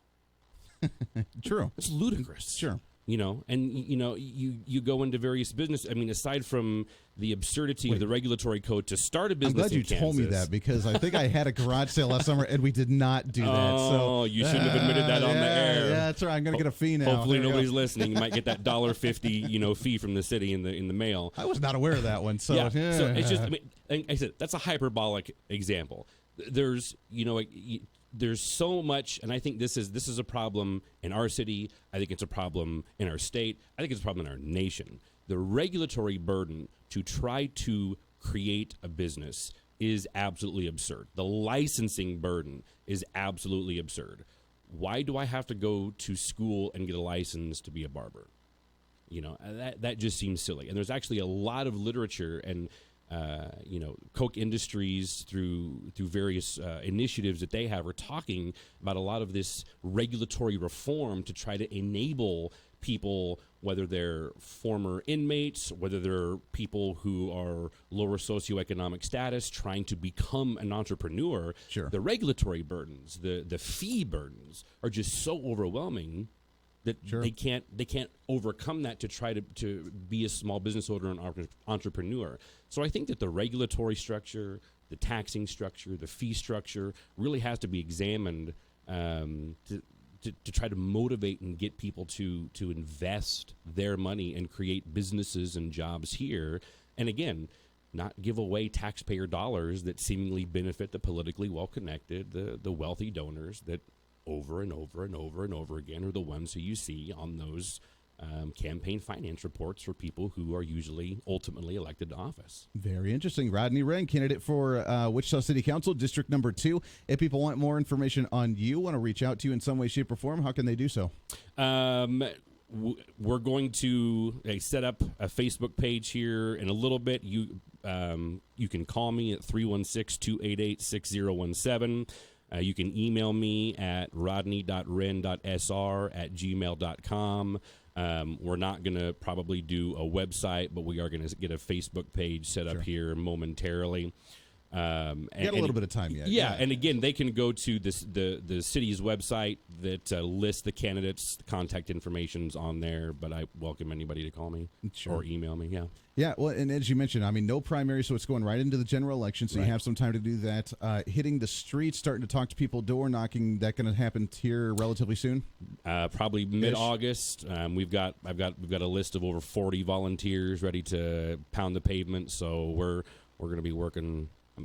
Especially me, I have a full-time job as a debate coach. I'm teaching a new class this year as well on American history, so I've got a lot of work, but I'm very dedicated to the campaign. So I want it's to take an American history class. So, well, come on. Come on down. I don't know how that would work necessarily. That's right. I'll just be a spectator in the back. There how you about go. that? There you go. Absolutely. I love it. Rodney Wren, candidate for Wichita City Council District Number 2. Good luck to you, my friend. I'm sure we'll talk to you before the election again. Hope so. And good luck on the campaign. Appreciate it. Hey, very good. Got to take a break here. 6 minutes to the top of the hour. Wrapping up hour number 2. Lots more to get to on The Voice of Reason.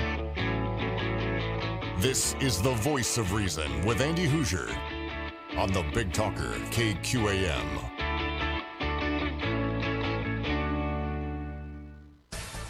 Market information, Mid-America Ag Network. Corn back and forth so far today. Currently back, apparently. September corn down 3 3/4 at 421 3/4. December down 3 1/4 at 482 1/4. We've seen some real volatility with corn today. Lots of two-sided trade. September Kansas City wheat up 5 1/4 at 436 3/4. December up 4 3/4 at 454. The later months are all good, and Chicago and Minneapolis wheat are coming along higher too. So a good day so far for the wheat markets. August soybeans up 2 1/4 at 888. September beans up 2 1/2 at 894. We'd seen some bigger gains earlier in the day, but still in the green. August soybean meal down 30 cents now at 306.10. September down 20 at 307.60. August bean oil is 32 points higher at 28.33. September at 32 points at 28.45. So mixed numbers across the soy complex. Corn is having some issues. Kansas City wheat continues to be in the green. Turning our attention now to livestock. We're seeing some issues with fat cattle. Feeders are mixed and hogs are mixed. August live cattle down 35 at 108.70. October down 37 at 109.50. All the back months are in negative territory as well. Feeders are mixed. August up a dime at 142.30. With September down a dime at 142.35. And it's almost like a stair step in the remaining months, up or down. And hogs are mixed as well. August hogs up 42 at 86.60. October hogs down 57 at 81.22. The back months are mostly higher in hogs, so we'll call it sharply mixed across the livestock complex as we roll through Wednesday. Cotton is up. October cotton is at 63.68. That's up 39 points. December cotton is at 64.01. That is up 28 points. So cotton is having a good day so far. Mixed numbers across the ag futures. Market update from Mid-America Ag Network. The Kansas Wheat Innovation Center in Manhattan is rediscovering ways to get improved varieties and new genetics in the hands of farmers faster. Grower-led and checkoff-funded research initiatives are bringing about positive change. This grassroots leadership provides a strong voice in Topeka and Washington, D.C. Kansas Wheat Commission and Kansas Association of Wheat Growers, farmers investing in their future and yours. Log on to rediscoverwheat.org. Hello, although I am a registered Democrat voter, I am supporting Mark Gietzen for mayor of Wichita for many reasons. Mark's organization, the Kansas Coalition for Life, helps abortion-bound mothers with last resort financial assistance by enabling many young mothers just like me to keep their child by providing options that weren't available to them before. Mark and I want to make Wichita a sanctuary city for the unborn, and I hope that you support us in this effort. I also support Mark's efforts to clean up Wichita's water and to fix or replace all of the bad sidewalks in the poor neighborhoods of Wichita. Over the years, it has never seemed to matter to Mark that I'm a Democrat. Facts and ideas matter to him more than party labels, and he has always kept his word. Please vote for Mark Gietzen for mayor of Wichita on August 6th. My name is Mark Gietzen, and I approve this message. Remember to vote on August 6th. This ad paid for by Mark Gietzen for mayor. Stay tuned for the latest news all day right here on the Big Talker, KQAM.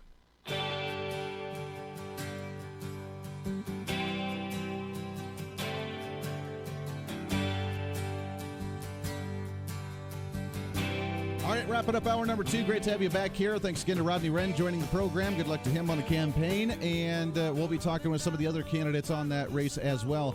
Next week, Becky Tuttle, the current incumbent for that seat for District Number 2. She'll be joining us here on the show, so look forward to chatting with her as well. If you have any questions for the mayor or city council candidates that'll be joining the show, email me, Andy@kqamradio.com. I'd love to hear from you and get your thoughts on what's important to you, whether it's the swimming pools, whether it is the baseball stadium, whether it's job growth. I know we've talked about some of these things once in a while. I wanted to ask, and I didn't get a chance to do so because we ran out of time on that one, but I also want to ask about their thoughts on the whole scooter thing. Because, I've heard some mixed reviews on the scooter so far. Many cities starting to go away from them. So how is it working so far in the city, and will we continue on doing that sort of thing? So we'll talk with Becky coming up next week on that district, and we'll probably get them back in before the election in October-ish again, going into the general election. Until then, let's wrap up that one. What do you say as we do what here on the show? It's time to get to know the candidate. We'll do that coming up a little bit later as well. Tomorrow, Susan Wagle, Senate President, now official candidate for the U.S. Senate seat. She'll be joining us on the show. Hour number 3 right around the corner. Jim Howell, Sedgwick County Commissioner. He'll be joining us in just a few minutes here on The Voice of Reason. Stay tuned. You're sitting having your morning coffee, looking out at what used to be a real nice deck. So what to do? Tens of thousands of dollars to replace it? I'm Bob Tracy with Wood Savers. We've been helping people in Wichita and south central Kansas for 3 decades. When it comes to your deck, fence, or cedar sided home, we're the cost-effective answer to replacement. We do all repairs, along with cleaning, sealing, and staining the wood. For a free estimate, call Wood Savers at 316-831-9300 or learn more online at woodsaversinc.com. Summer is here, and Matt's got the barbecue out all ready to grill. That's why he trusts Super Poly Grip, so he can enjoy his steak with full confidence. Poly Grip. Sounds like there's a party going on. But something's missing. The birthday gal's arrived, and thanks to Polydent, her bright smile is anything but a surprise. Polydent. This is a Steckline communication station, K273CX, FM 102.5, and AM 1480 KQAM, Wichita Proud. It's time for your latest news from the KQAM News Center. Brought to you by Continental Truck Accessories, 6701 South Broadway. Show your truck some love with Continental Truck Accessories. I'm Stephanie Austin. The Wichita Police Department has arrested a suspect in connection to a bank robbery that occurred in southeast Wichita. Around 1:30 yesterday afternoon, police were dispatched to a robbery at the Intrust Bank located inside the Dillons at 5500 East Harry. Upon arrival, officers learned that a known male suspect, identified as 20-year-old Jeremy Voss, displayed a note to a teller demanding cash and then fled. A short time later, police took Voss into custody in the 1000 block of South Dalton. Voss is being held on charges of aggravated robbery and giving a false report to law enforcement. Voss has a history of making hoax reports to 911. The Wichita economy will get a boost over the next few days. KSN reports it all starts tomorrow with the basketball tournament at Koch Arena. The NBC tournament and the Wichita Cup Invitational will also be held in Wichita. It's estimated the events could generate $2 million for the local economy. At the sports desk, here's Doug Downs. Kansas City Chiefs started training camp yesterday as quarterbacks and rookies reported. Part of that training camp included Patrick Mahomes. The rest of the team, including Tyreek Hill, will be there on Thursday. Patrick Mahomes talks about what it's like to be out there with his teammates, including Tyreek Hill. Be a part of the guys and get to enjoy this. Like I said, it's a brotherhood, and we're excited that we can go out there and just build with each other and get better together. The Royals got 5 hits last night and scored 5 runs. They won the game over the Atlanta Braves 5-4. Those two teams wrap up the 2-game series tonight. From the KGSO Sports Desk, I'm Doug Downs. Polanski Seed, testing wheat varieties for over 60 years, as the only seed cleaning plant in Kansas that uses color sorting technology. We provide growers with the best quality seed possible, resulting in the best yield. Paradise and Rockstar, 2 top-performing wheat varieties, are available exclusively from Polanski Seed and our 250 dealers. Polanski Seed offers an elite lineup of 17 certified wheat varieties. Visit us online at PolanskiSeed.com. Powered by generations, farming for the future. Price sells cars at Rusty Eck Ford. And with our great financing offers, it's like we have a bank in our back pocket to help you get into a new car, truck, or SUV. So if you have good credit, bad credit, no credit, or a discharge bankruptcy, that's okay. If you have a job and make at least $1,400 a month, we can help you get a fresh start at Rusty Eck Ford, where Price sells cars. And we understand sometimes bad things happen to good people. Come to Rusty Eck Ford and let us help you get a fresh start on your credit. And now, this moment of quiet calm, brought to you by Rusty Eck Ford.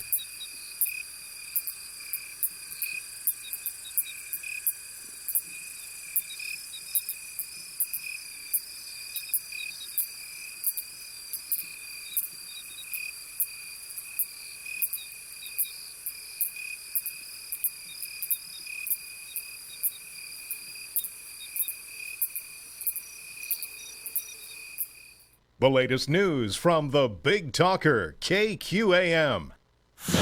Special report. Mueller testifies. Do you swear or affirm that the testimony you are about to give at this hearing is the whole truth and nothing but the truth? For the second time today, former special counsel Robert Mueller sworn in before a congressional committee. Well, this time it's the House Intelligence Committee. Chairman Adam Schiff's opening words set the tone for Democrats. Disloyalty to country.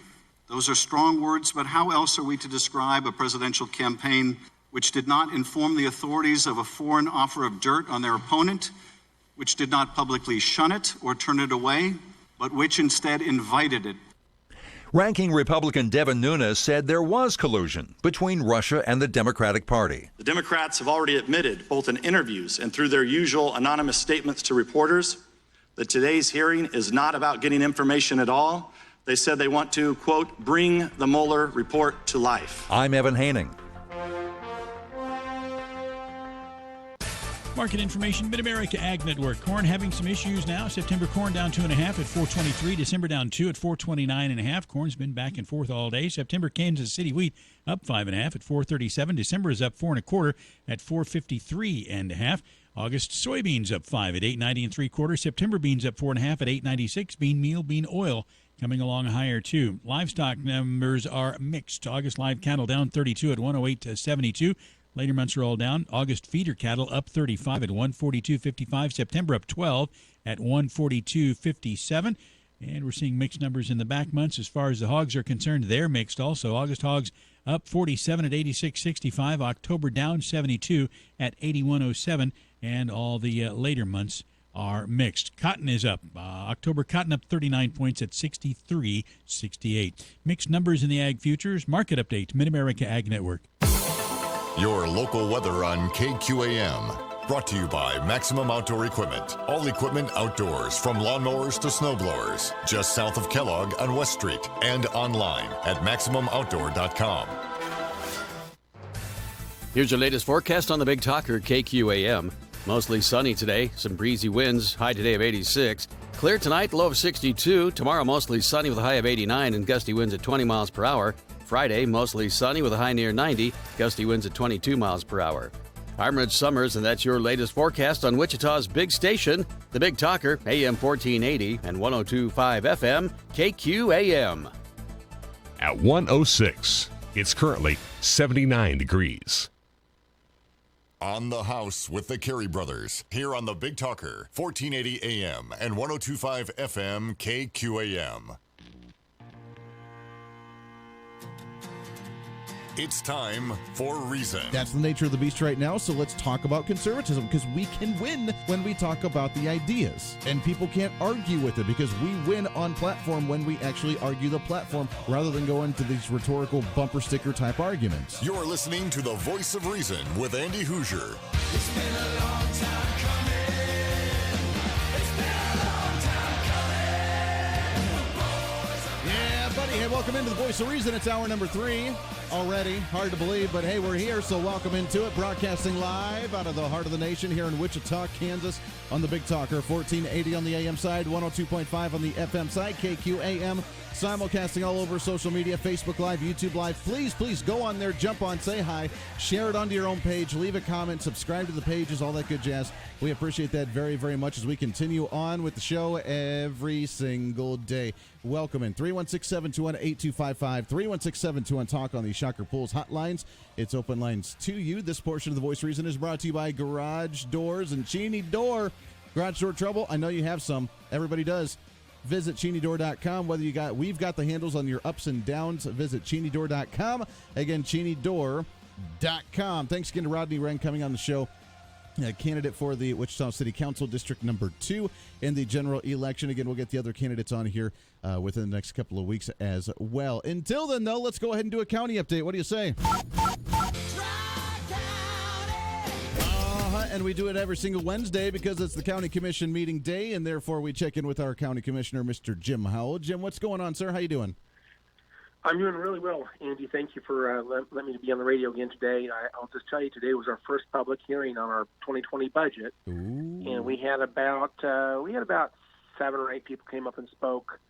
Some of them were just saying, good job, thank you for what you do. Several of them, however, did come up and advocate for some tweaks to our budget, which I really appreciate that. It's great that people are paying attention, and they're not asking for a lot, but they're asking for some recognition that there's some needs in the community that we, for whatever reason, have not really addressed in our budget as of yet. So doesn't mean we won't, doesn't mean we will. I think right now we're just in the receive and file type of mode, but we did have I think some pretty good discussion this morning, and I really appreciate those folks coming out. And we will have another budget hearing. Our next one is going to be the evening budget hearing, which is August the 5th at 6 p.m. Okay. And same place, County Courthouse, Commission Chambers, and that'll be the last chance that people will have to advocate for changes. So I would encourage anybody who says, "Well, gosh, I didn't know this was going to happen today, and I would like to do that." Well, now's your chance. We also have what's called an online public comment opportunity. If anybody wants to make a comment on the budget or see the budget, they can go to sedgwickcounty.org, and they can very easily find the recommended budget, the 2020 recommended budget. It's very well organized. It's really easy to read. And then there's a place for public comment. We've received about half dozen public comments so far, some questions and some advocacy for some tweaks as well. So this is a way people can get involved. But that was our number one thing for today, was our public hearing. But we did have a few other things that I think are very interesting. And I didn't get to hear all your show today, but I saw the itinerary. I believe that the Queen Mother, Nana Corio. Yes. Okay, she came to your station and did an interview, I believe, this morning. Is that correct? She did. Yeah, we're going to air that here in a couple of days. Very good. Well, she was here. Now, this is interesting for a county commission to host, if you will, and I don't know if I would consider her a head of state, but she certainly seems to be head of state for the country of Ghana. If I was going to describe it that way, I don't really understand their politics or their government. We'll have to really describe it accurately, probably. But she and her delegation were here this morning to receive a proclamation from the county, and that's in an effort, I think, for us to potentially become sister cities of that city in South Africa. So, great opportunity to meet someone from the other side of the planet, and that was kind of interesting. So it was a very, I like to read phonetically, and I'll tell you what, that's a tough one to read. There's names there they don't roll off my tongue very well. You know what I'm saying? No, yeah. But it's really cool, and we interviewed now we didn't get to meet the Queen Mother herself. She was not here, but we did get to meet the delegation. And they came to the studio. We got to talk, but the delegation from Ghana, the relationship that Wichita's working on with the country of Ghana, and then being able to come to the county commission meeting, which is really neat. So it's so cool how we're able to be tied in with so many other cities around the world and have these connections and have these relationships, and the fact that we can grow economically, they can grow economically, and how we can make this relationship work is really fascinating to me. I absolutely love it. I think it's a great honor to meet someone like that. They represent an entirely different culture.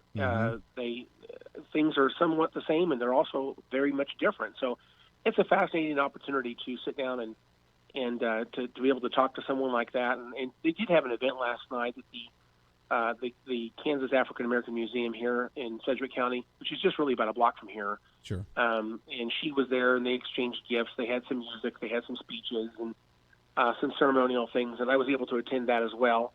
So she's spending quite a bit of time here in Wichita, and I think that's tremendous that she's willing to do that. But they've got about a 2-week itinerary going all over the country, and I think at the end of that, if I understand correctly, they will pick some place to call Sister City, and I believe the intent of that is for our delegation to travel there to learn about how other parts of the world do things. That they've solved problems and they do things, and likewise, I think for their delegation to come here, once in a while, to present issues and problems and to learn from us. And so it's this information sharing opportunity primarily. Sure. I think that's great. But we do have a couple of other things on the agenda today, which I think you'll find interesting, Andy. We have a thing, you'll probably see it in the news this afternoon, I'm guessing, but it's called Integrated Care Team -1. If you spell out that acronym, it's ICT1 is the way it looks. But this is a partnership with the city of Wichita, where there's a paramedic, a social worker that's gifted in mental health, and a law enforcement officer will team up, and they will be available to go on mental health calls, basically out in the community, a remote on-site call for some type of mental health situation, rather than just dispatching law enforcement and an ambulance and potentially having to provide those services downtown. They will actually go to the situation wherever that happens to be in Sedgwick County. This is a new initiative. It's a 90-day pilot, and so the county decided to go ahead and approve that for now. I have some concerns about it. I think they're legitimate concerns, but I do think the pilot will be useful to get some information about whether this provides value to Sedgwick County, and if this is the right model or maybe something slightly different. I think there's going to be some great information come out of the pilot program, so I did support that initiative. But that's a new way. If you've heard about our priorities in Sedgwick County, mental health is probably top of the list. Sure. And so this is an effort to try to deal with that issue, at least in a more pragmatic and effective way out in the street.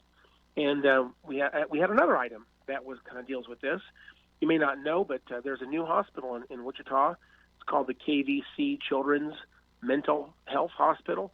I may not have that name exactly right, but it's actually, I think it's KVC Health Systems for acute care and children's psychiatric services. It's a hospital in Wichita, Kansas, over there on 21st Street, just west of Amidon. I'm sorry, just west of West Street, I believe is where it's at. I think that's right. Actually, I may have my location. Oh, I'm sorry, just west of Amidon. I was correct the first time. And we in the past, we don't really have that type of services in Wichita until now. And we've had about 800 children that have to go out western Kansas or up to Kansas City to receive mental health services. And about 800 children per year travel those directions to get services. And so having this facility here is bringing that service a little closer to home, so parents, for example, can access those services and not have to travel. And that's, I think, it's a positive thing. And this hospital just opened up a couple weeks ago. We had a ribbon cutting, but our investment in that is a one-time investment of $100,000 to get this off the ground. It's capital support for the infrastructure and getting that thing on its feet, and that's what this was for. And so we did support that. So again, another mental health priority being addressed by Sedgwick County today. And I think that the only other thing I would mention today that I thought was interesting, we did receive another $3.2 million grant for Kansas Department of Aging. Some people say, well, Jim Howell, you're not in favor of grants. Well, again, this is one of those things where we have over 70 grants in Sedgwick County from federal and state government, and this is providing services not for just Sedgwick County, but some surrounding counties also participate in this particular grant. But this is $3.2 million for providing services for the Department of Aging. It's called, it's a KDAD's. It's our annual budget grant that we receive each year. So that was also on the budget, or on the agenda today. And of course, that passed unanimously. I probably talked too long so far. You probably have some questions for me, so I'll just stop for a minute. Well, no, it's all right. I mean, there's a lot of great information, so I appreciate all of that, and we are doing a lot of great things. Now, I do have a question when it comes to the budget. Are you happy with I know you said before that it has grown, the budget has gone up. But, what are we spending more money on? And was there any trimmings anywhere in the budget where we actually did try and cut some of the budget back? I don't think there's really any significant places that I can identify as being reductions in budget this year. I do think there's mostly enhancements primarily for salary and equipment, primarily for public safety.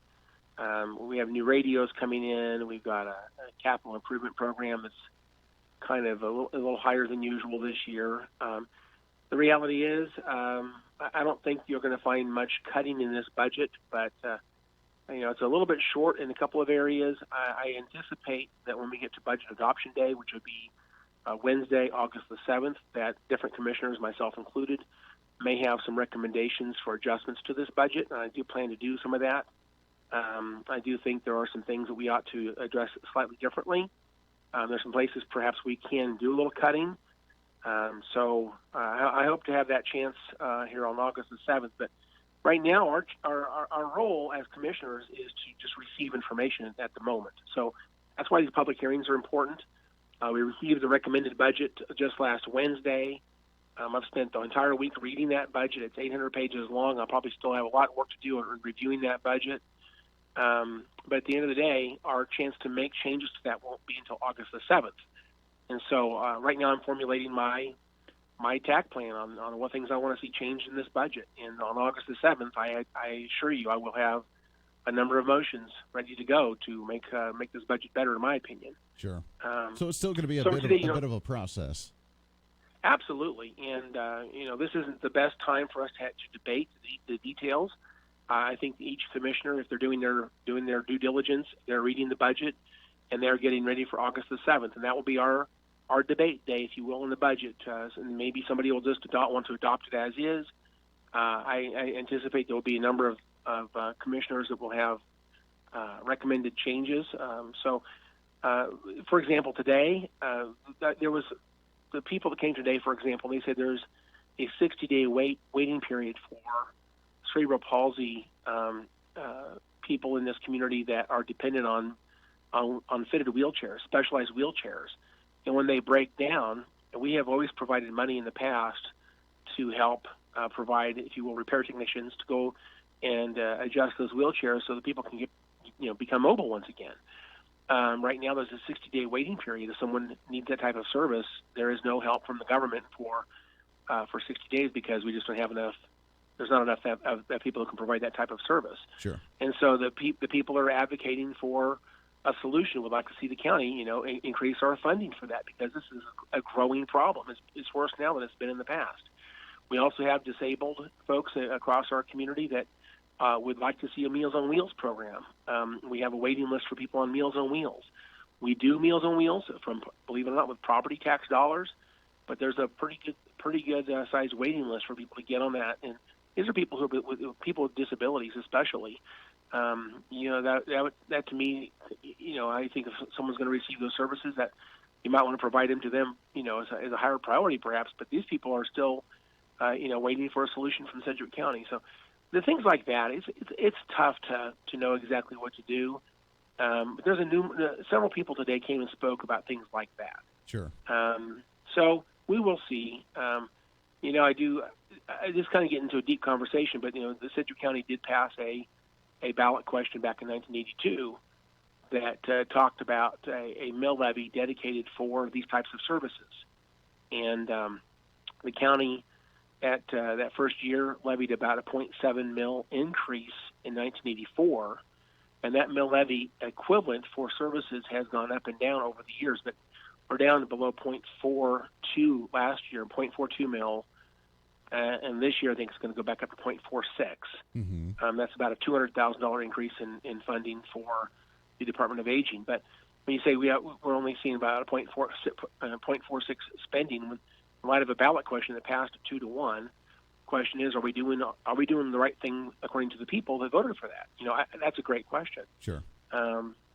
If the money's in the budget, maybe we should shift money towards that from something else. That might probably be, what I would rather see us do. But it's going to be interesting going forward. There's certainly a lot of items to talk about. That's for sure.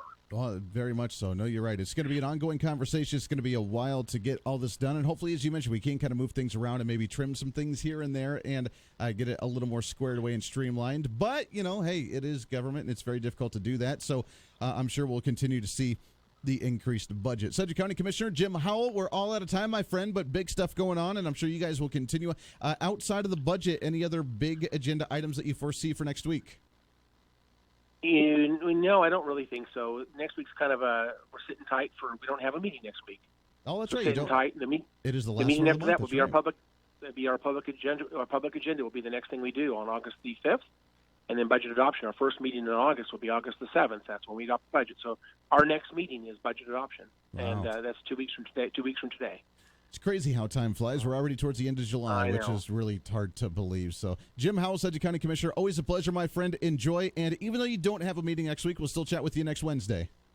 Absolutely. I'd love to give you an update where we're at. So we'll talk to you next Wednesday. Perfect. That sounds great. Appreciate that very much. Got to take a break here. 23 minutes past the hour. Open lines too as we wrap up the show today on a Wednesday. Stay right here. The voice of reason with Andy Hoosier on the Big Talker, KQAM.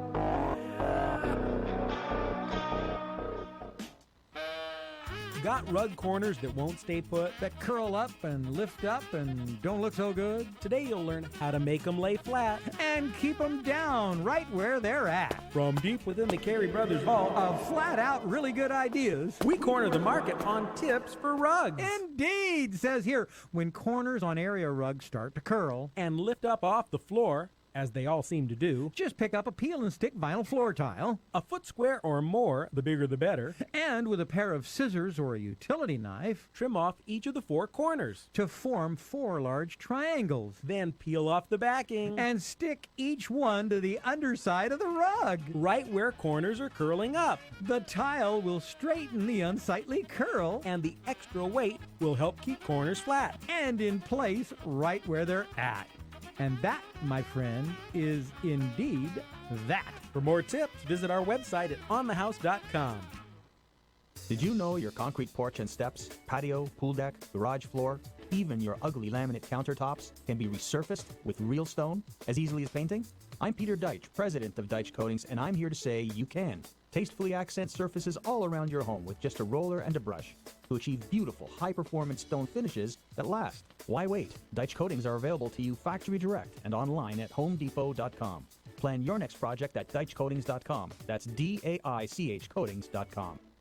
Election season is here, and now's your opportunity to listen to each one of the mayor candidates for the city of Wichita. Hi, it's Andy Hoosier. Join myself along with Jim Price as we host your Wichita Mayoral Candidate Forum on Monday, July 29th from 7 to 9 p.m. at the Mary Jane Teal Theater at Century 2. Listen to all the mayoral candidates talk about their platforms, topical issues for the city, and get you set for the primary election on Tuesday, August 6th. It's the Wichita Mayoral Candidate Forum, and it's only right here with the Big Talker, 1480 AM and 102.5 FM KQAM. Hello, my name is Mark Gietzen, and I'm running for mayor of Wichita.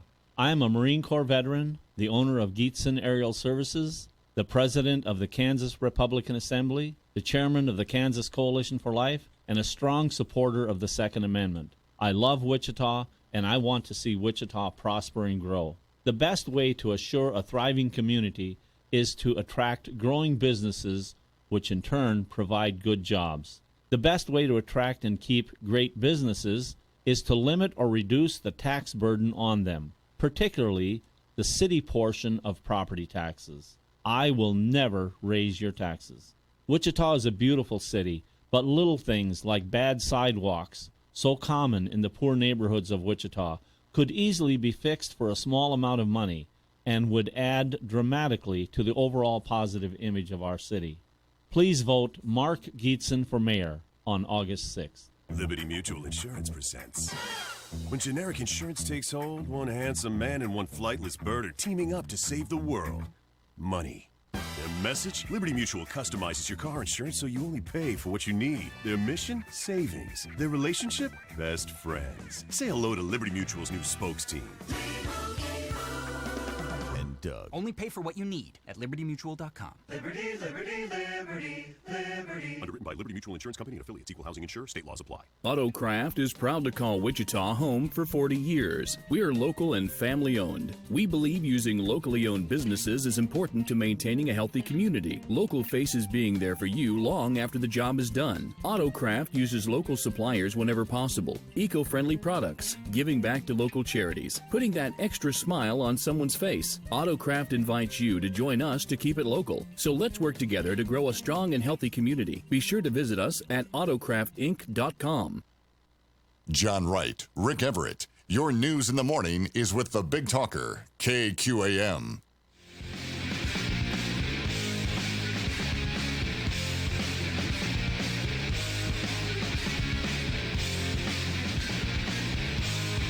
I am still waiting for the county to be able to put in those petting zoos for, like, penguins. I'm waiting for it. It's going to happen. It's going to happen.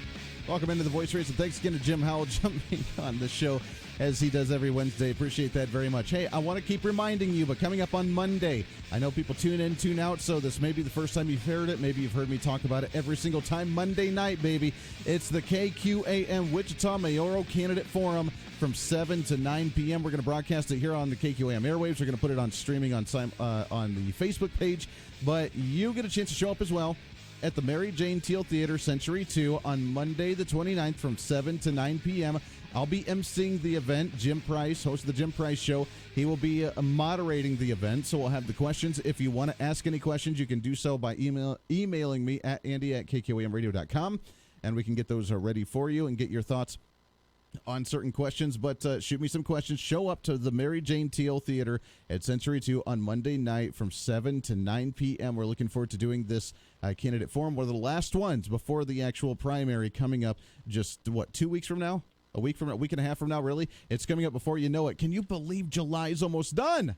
That's crazy. I cannot believe that we've gone that fast. So looking forward to seeing the Mayoral Candidates Forum coming up next Monday. Also regarding Monday, I will be doing next week, John Wright, host of the John Wright Show, the morning news in the mornings on KQAM. I will be guest hosting his show as he is out because he will be at a state track event all next week. So I will be doing the morning news show. So you can hear me in the mornings again, not like the normal style, but you will be hearing me in the mornings again. And then I will not be on my show in the middle of the day because I got called to jury duty. I know. So I will be doing the jury duty on Monday, and I will be off. I don't think I'm going to get chosen because, I'm an opinionated, radical talk show host that's on the radio. But you never know. I'd be interested in doing it. It'd be kind of fascinating to me. We'll have to see. But I will not be on the air middle of the day on Monday, so Jim Price will be hosting it, and he'll be talking about and plugging the upcoming mayoral candidate forum that night as well. But I will be joining and jumping on to the morning show, the John Wright Morning Show, Morning News, coming up that day. So lots of stuff going on all next week. Stay tuned in for that. Lots of candidates still coming on in the next couple of days here on the show as well. More coming up. Stay here.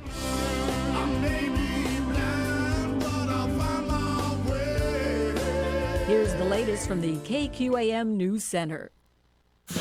Special report. Mueller testifies. It's the House Intelligence Committee's turn to question former special counsel Robert Mueller about the report on Russian election interference. Ranking Republican Devin Nunes. The Democrats have argued for nearly 3 years that evidence of collusion is hidden just around the corner.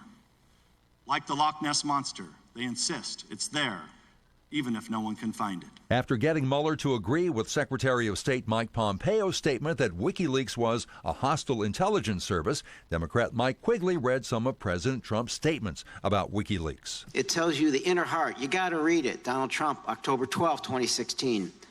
This WikiLeaks is like a treasure trove. Donald Trump, October 31st, 2016.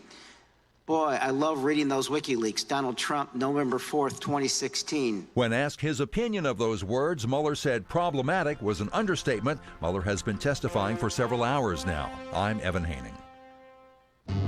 Driving is freedom. The freedom to keep moving, to control your destiny, and to choose your path. And now that freedom fits in the palm of your hand.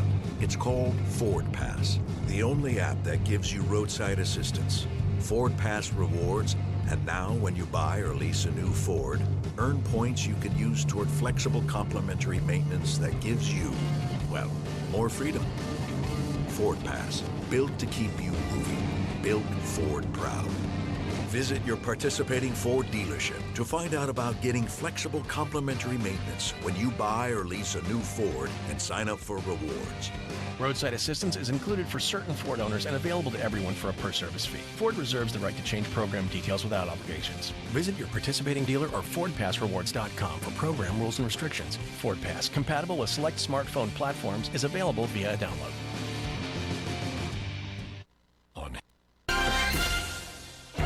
Mid-America Network News. Kansas Senate President Susan Wagle has launched her bid for the U.S. Senate seat that will be vacated by Senator Pat Roberts in 2020, who will not seek re-election.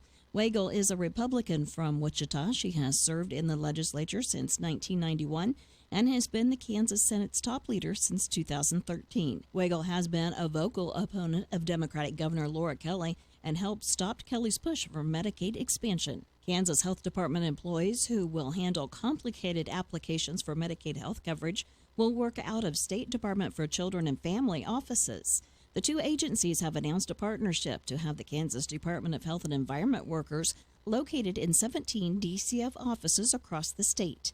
KDHE says employees are moving into DCF offices in Wichita Hayes this week and into another 15 DCF offices by January. I'm Stephanie Austin. Warmer weather will remind us that it's getting to be time to start thinking about holiday and summer fun. Get your truck ready for fun at Continental Truck Accessories. With lids and toppers from Century and ATC, running boards, bed storage systems, tonneau covers, backup cameras, hitches, and receivers. We have everything you need, including expert installation to get your truck ready for warmer weather. Come see us at Continental Truck Accessories at 6701 South Broadway. It's Mary from Wildwood Cellars. Our pure elderberry concentrate is especially popular this time of the year, and people ask us what makes ours so much better than the rest, and I have to say it's how we make it, so that none of the good properties of the elderberries are ever lost. Nothing is ever dehydrated, and we add nothing to it. No sugars, syrups, alcohols, additives, or preservatives, just pure concentrated elderberry with less than 1 gram of carb or sugar, so you can take it straight or add it to any juice or drink of your choice. Online at wildwoodsellers.com. Hurry into the Ford Hurry Up and Save sales event and get 20% estimated savings on select Ford SUVs. Plus, earn complimentary maintenance through Ford Pass Rewards. Modem must be activated within 60 days of purchase through the Ford Pass app on a smartphone and remain active for at least 6 months after activation. Eligible on select 2019 model year vehicles. Vehicle must have arrived at dealer at least 61 days prior to the sale date. Estimated savings include an average dealer discount based on a sales survey of average discounts offered by Ford dealers nationally. Discount may vary. Dealer determines price. For all offers, take new retail delivery from an authorized Ford dealer stock by 9/3/19. See participating dealer for complete details. Here's your latest forecast on the Big Talker KQAM. Mostly sunny today, some breezy winds, high today of 86. Clear tonight, low of 62. Tomorrow, mostly sunny with a high of 89 and gusty winds at 20 miles per hour. Friday, mostly sunny with a high near 90, gusty winds at 22 miles per hour. I'm Rich Summers, and that's your latest forecast on Wichita's big station, the Big Talker, AM 1480 and 102.5 FM, KQAM. At 1:35, it's currently 82 degrees. For the latest KQAM giveaways and promotions, just visit us online at kqamradio.com.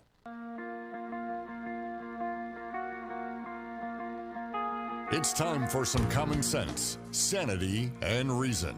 You can't handle the truth. This is the Voice of Reason with Andy Hoosier. This is the Voice of Reason, 36 minutes past the hour, wrapping up the show today. Appreciate you hanging out with us here on a Wednesday. 316-721-8255, 316-721-TALK on the Shocker Pools hotlines. I want to hear from you as we wrap up today. Open lines for the last half hour of the show. This half hour is brought to you by Wildwood Cellars. It's more than just buying that bottle of wine, but you can learn about the tips and tricks to find the wine that you like, not the wine you're supposed to like. Yeah, there is a difference there. Whether you like the dry, the sweet, the semi-dry, the semi-sweet, the sangrias, the middle of the road, maybe the meads made with honey instead of sugar. My personal favorite right there, you get the elderberry, you get the strawberry, you get the chocolate, you get the peach, you get the whatever. It's great stuff. It's great stuff indeed. 316-721-8255. Make sure to check them out. It's Wildwood Cellars right off the Turnpike in Mulvana or at Maple and Ridge here in Wichita. WildwoodCellars.com. WildwoodCellars.com. So the House Intelligence Committee is still interviewing Mueller for the hearing, and let's see if we heard anything new yet. Maybe. I don't know. He appears in your report a dozen times or more. He really is the epicenter. He's at the origin of this. He's the man who supposedly knows about Clinton's emails. You've seen on the screen, the Democrats have continually put up all the prosecutions that you made against Trump campaign officials and others. But I'm struggling to understand why you didn't indict Joseph Mifsud, who seems to be the man in the middle of all of this. Well, I think you understand that you cannot get into either classified or law enforcement information without a rationale for doing it. And I have said all I'm going to be able to say with regard to Mr. Mifsud.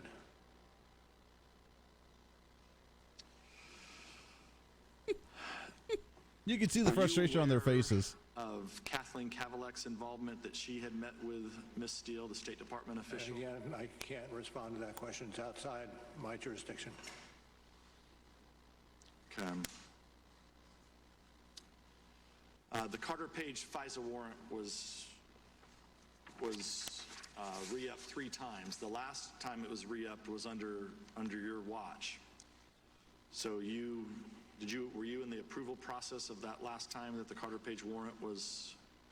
Well, I can't speak specifically about that warrant, but if you ask, was I in the approval chain, the answer is no. Okay, that's very helpful. Thank you, Mr. Chairman. Yield back. Wow. All right, there you go. A whole lot of nothing still. I mean, it sounds like the whole first 4 hours of what all happened there, remember? The president committed the crime of obstruction. You could not publicly state that in your report or here today. Can you repeat the question, sir? You're going to have to repeat that for me. Can you repeat the last part of that question? Yeah. Which act? Pardon? Can you read the last question? The last question was I want to make certain I got it accurate. I'm sorry, could you restate? The individual is in fact obligated to provide what's being demanded by the regulation or statute, meaning you don't have any wiggle room, right? I'd have to look more closely at the statute. Well, I just read it to you. And what was the question, sir, if I might? Correct. And where are you reading from on that? I'm reading from my question. Then could you repeat it? Okay. Is that correct on the screen? Can you repeat the question? And now that I have the language on the screen. Is it correct? What was the question? Pardon? Can you read the last question? The last question was, I want to make certain I got it accurate. Attorney number 2 in the Inspector General's report and Strzok both worked on your team, didn't they? Pardon me? Can you ask? They both worked on your team, didn't they? I know. I heard Strzok. Who else were you talking about? Attorney number 2 identified in the Inspector General's report. Okay. And the question was? Volume 2, page 87 and 88 of your report. True? I'm sorry. Could you again repeat the question? That's about all we've gotten out of this thing. It's been a complete dud. The media's losing their minds because they thought this was going to be the time that we could finally come down on President Donald J. Trump, and it's just not working for them in any way, shape, or form, and we're still going round and round whenever we do ask something. Well, I can't answer that. I'm not going to answer that, so just read the report, and whatever you get out of the report, great. Whatever you don't, then, oh, well, too bad, so sad. So welcome. 316-721-8255. Let's take some phone calls here. Line number 1. Good afternoon. Who's this? This is Eddie. Eddie, how are you, sir? I'm fine. So you're going to you got called to jury duty? Is that state down there? Did, yeah. I got called to jury duty for Monday, and now I've never been. Here's the thing. I got called to do it one other time, but I was out of state for college, so I wasn't able to. So I'm kind of always been interested in doing this, but I don't know how much of a chance I actually have being an opinionated member of the media locally. Okay. That's not going to matter. Okay. The way it works is, seriously, I can do it in about 2 minutes, is that you go there early in the morning, like about 8 o'clock in the morning. You go into this great big assembly room, okay? And then there's TV sets up there. Then a judge will come in, and he'll speak to everybody there. There's usually about 80 people there. And your chance of being picked is about 1 out of 5. So you only got about a 20% chance of being picked. And then after he will leave, and then you sit down there, be sure and take along plenty of reading material. And then there will be a court-appointed person who will come down, and she will come in, and she will read off a list of maybe 15 people. And those 15 people will leave and go up to a courtroom to be interviewed. And then maybe 30 minutes later, somebody else will come down and call maybe 15 more people. And usually by about noon, if you haven't been called, very possibly they'll dismiss you for the day. And then very possibly they will text you by about 5 o'clock in the evening to let you know if you need to be back the following day. So Very that's the way it interesting. works. Wow, so I wouldn't even know at the end of the day then. All right. Take along plenty of reading material. And when you do go up there, you'll be sitting in the audience like about 15 people, and then they'll put maybe 12 people in the jury deal, and then they'll interview those 12 people, et cetera, like that. And after they interview everybody, and then the attorney and the defense attorney and prosecuting attorney will start pick and choosing who they want, or who they want to exclude. They will say, we want to exclude this person and you're kicked out, and they want to exclude that person and they're kicked out until they have 12. But it's fascinating. All right. I'm very fascinated by this. Now, if I go in there and I say that, you know what, they're automatically guilty and we should deport them, what do you think the response will be? Andy, okay. Andy, take it from this old man. You're a very respected person, and seriously, treat your answers very respectfully. Mm-hmm. Seriously, because I have seen smart-ass people. I shouldn't have said in there, and they give a smart-aleck answer. Okay. Sure. And then what happens is, and I've seen this, then the judge will send them back down, and then they get to sit there in that big room for the remainder of the day. It's almost like they punishment. get to waste their time then. So there's a little bit of retribution there. No, I've always been excited by. I've always wanted to be part of this process to see it because it is kind of our civic duty. So I am excited about it, but I've heard that I probably don't have the biggest chance to actually make this happen or not. So we'll see. We'll see what happens. I'm looking forward to it. I think you have a good chance. Seriously, right. I don't think because you're a radio host, but remember. You're dealing with people, even though you might not like the person, you're dealing with somebody's life, so everything has to be dead serious. That is very true. That is very true. All right, so how many have you sat on? I've had 2 state, 1 federal. Oh, okay, wow. 3. Okay. And I'll tell you what, when you get on now the state is almost like a cattle call. The federal is far more serious. And I'll tell you what, when you're dealing with somebody's life, that your decision, mm-hmm. I mean, they tell you that, well, you're not going to send them to jail, but your decision is going to determine whether an individual is going to be sentenced to jail. And so the deal of it is you have to make dang certain that if the person's guilty, he's guilty. If he's innocent, he's innocent. Because sure. Even though I dislike criminals and et cetera like that, I would feel horrible sending a person that's not guilty to jail. Absolutely. No, I'm right there with you.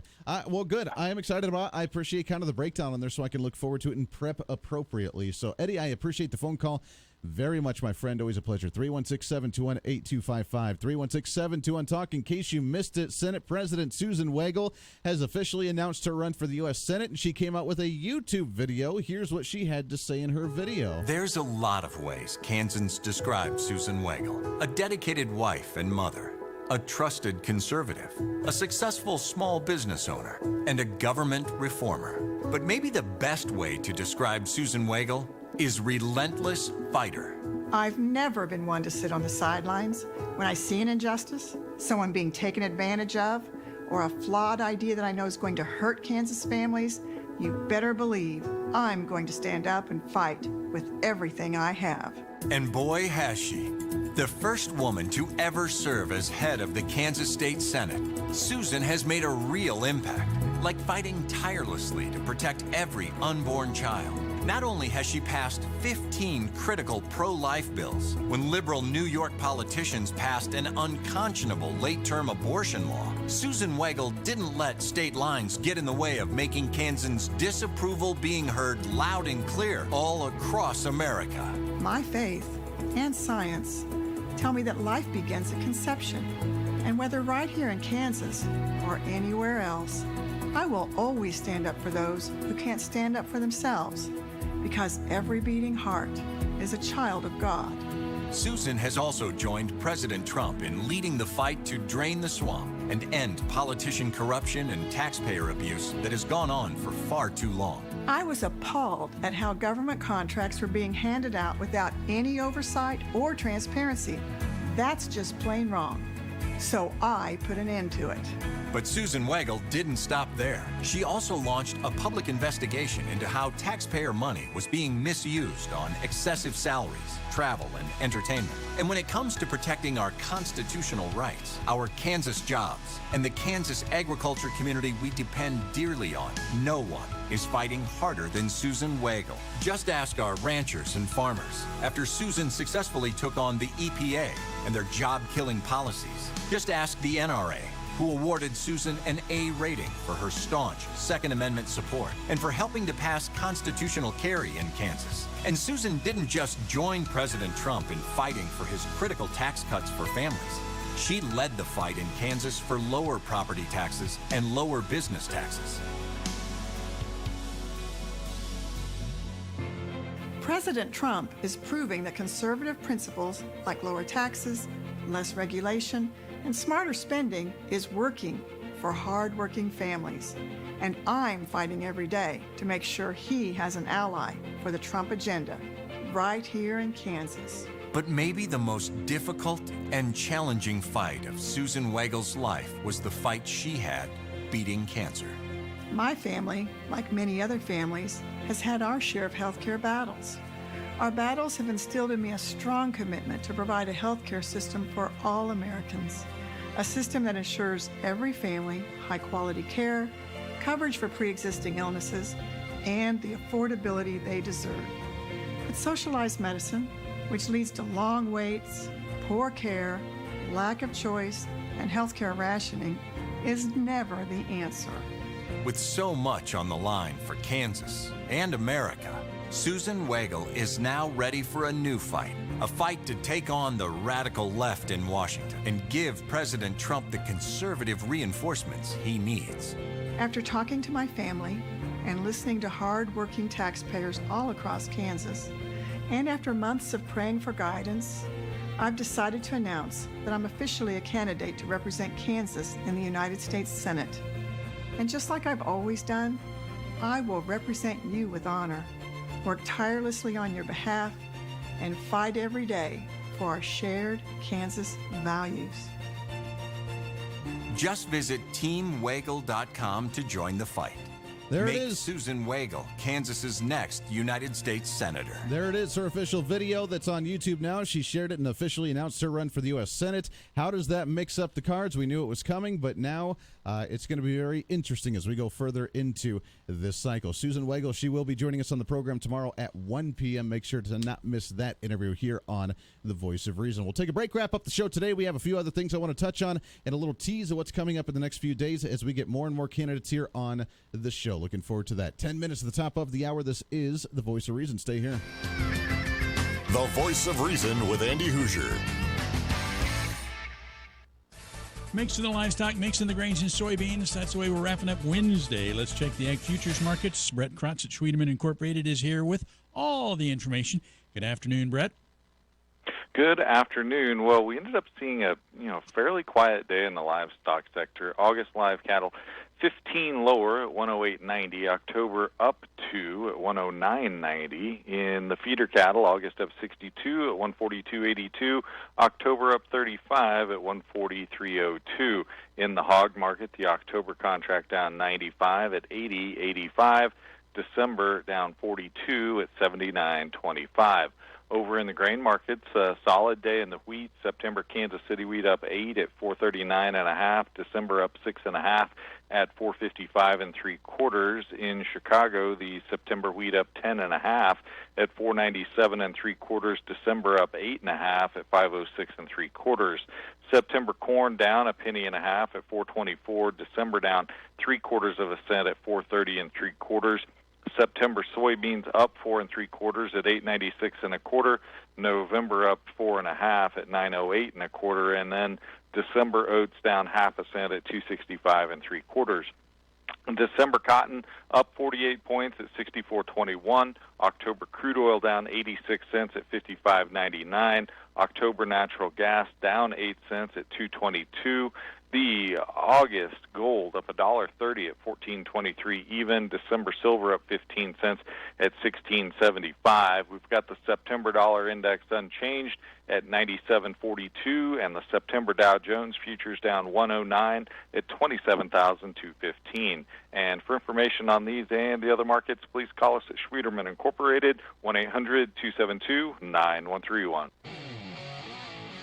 All right, it's Joe Pags coming up. It's going to be Mueller, and more Mueller. He looked frail today and answered questions from the left and the right. The Dems aren't very happy. That plus Adam Kennedy from the White House to talk about that and much more on the Joe Pags Show.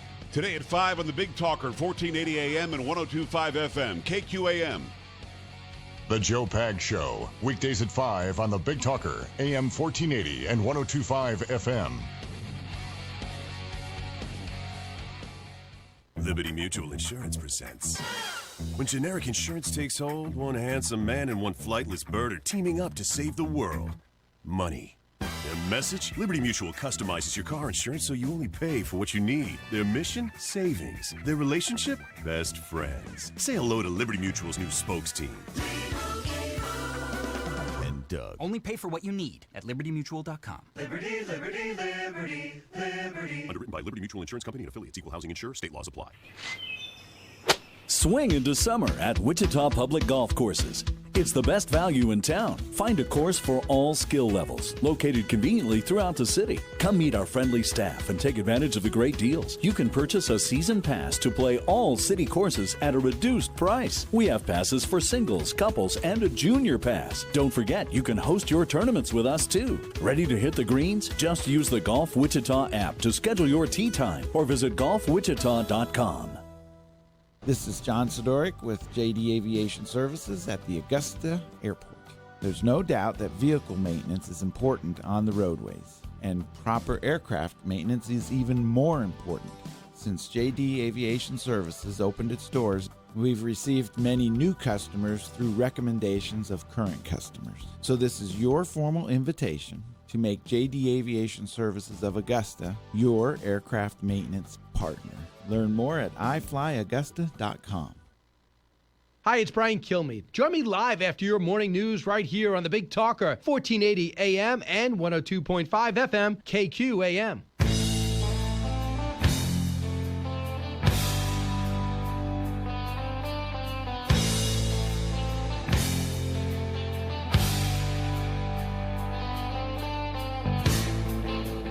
All right, 5 minutes at the top of the hour. Welcome in, wrapping up the show today. Dave Ramsey right around the corner. The same guy, this Nunes, Republican congressman, still railing on Mueller. Let's check in one more time here, shall we?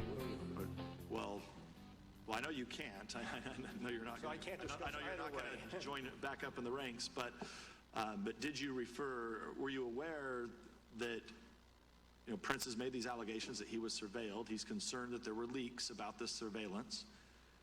Did you make any referrals about these leaks? I can't get into discussion on it.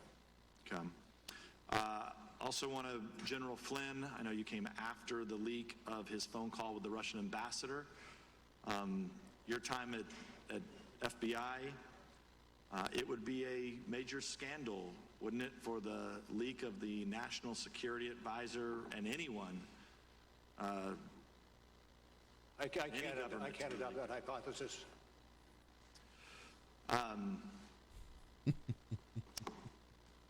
Did your report name any people who were acting as U.S. government informants or sources without disclosing that fact?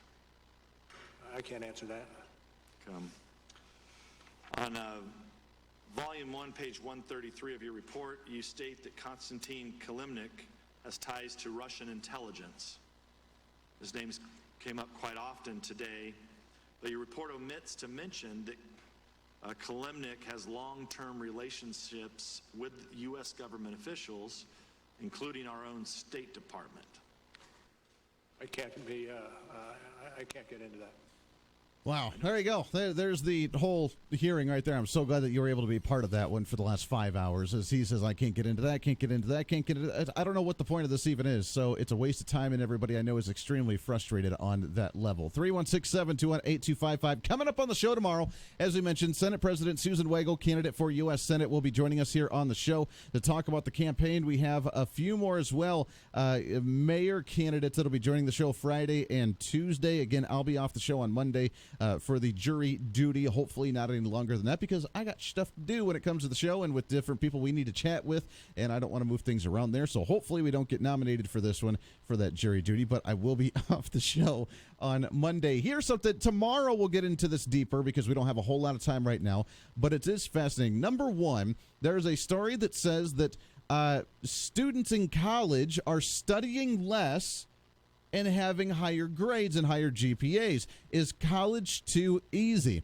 Now, that's going at the same time, according to The Atlantic, when roughly 40% of college enrollees don't even get a degree within the first 6 years of starting their university studies, and meaning that almost half of students that go end up dropping out of college. But the other ones that do, it's relatively easy for them, and they're getting higher GPAs, and they're studying less. Why is that? Well, I want to dive deeper into that tomorrow and maybe come up with a reasoning on why university is maybe easy for some and not for others, and why they're dropping out. Maybe is it the right thing for them, and does that fit into the whole realm of free college and free university we're hearing from many presidential candidates going on this year? Also, there was a House resolution bill that passed overwhelmingly with 19 Democrats, I believe, or 9 Democrats. I'm sorry, 9 Democrats that voted against it when it comes to a resolution to oppose the international boycott of Israel, because the rest of the world hates the Jews, so to speak, and hates Israel, and many Democrats voted against the opposition, where we said we're not going to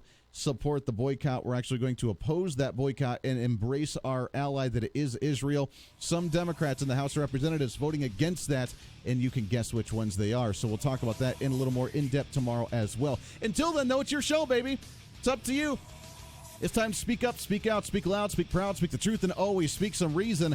This is The Voice of Reason. Everybody have a wonderful Wednesday here on The Voice of Reason and KQAM.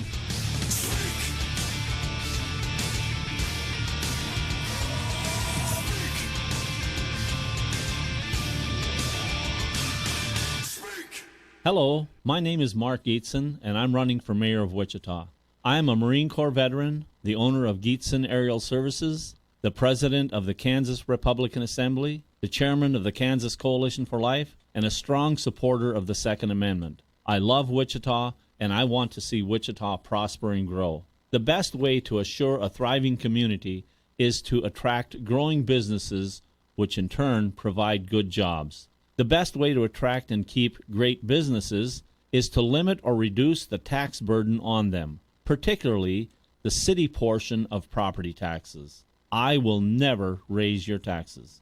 Wichita is a beautiful city, but little things like bad sidewalks, so common in the poor neighborhoods of Wichita, could easily be fixed for a small amount of money and would add dramatically to the overall positive image of our city. Please vote Mark Gietzen for mayor on August 6th. This is a Steckline Communications station.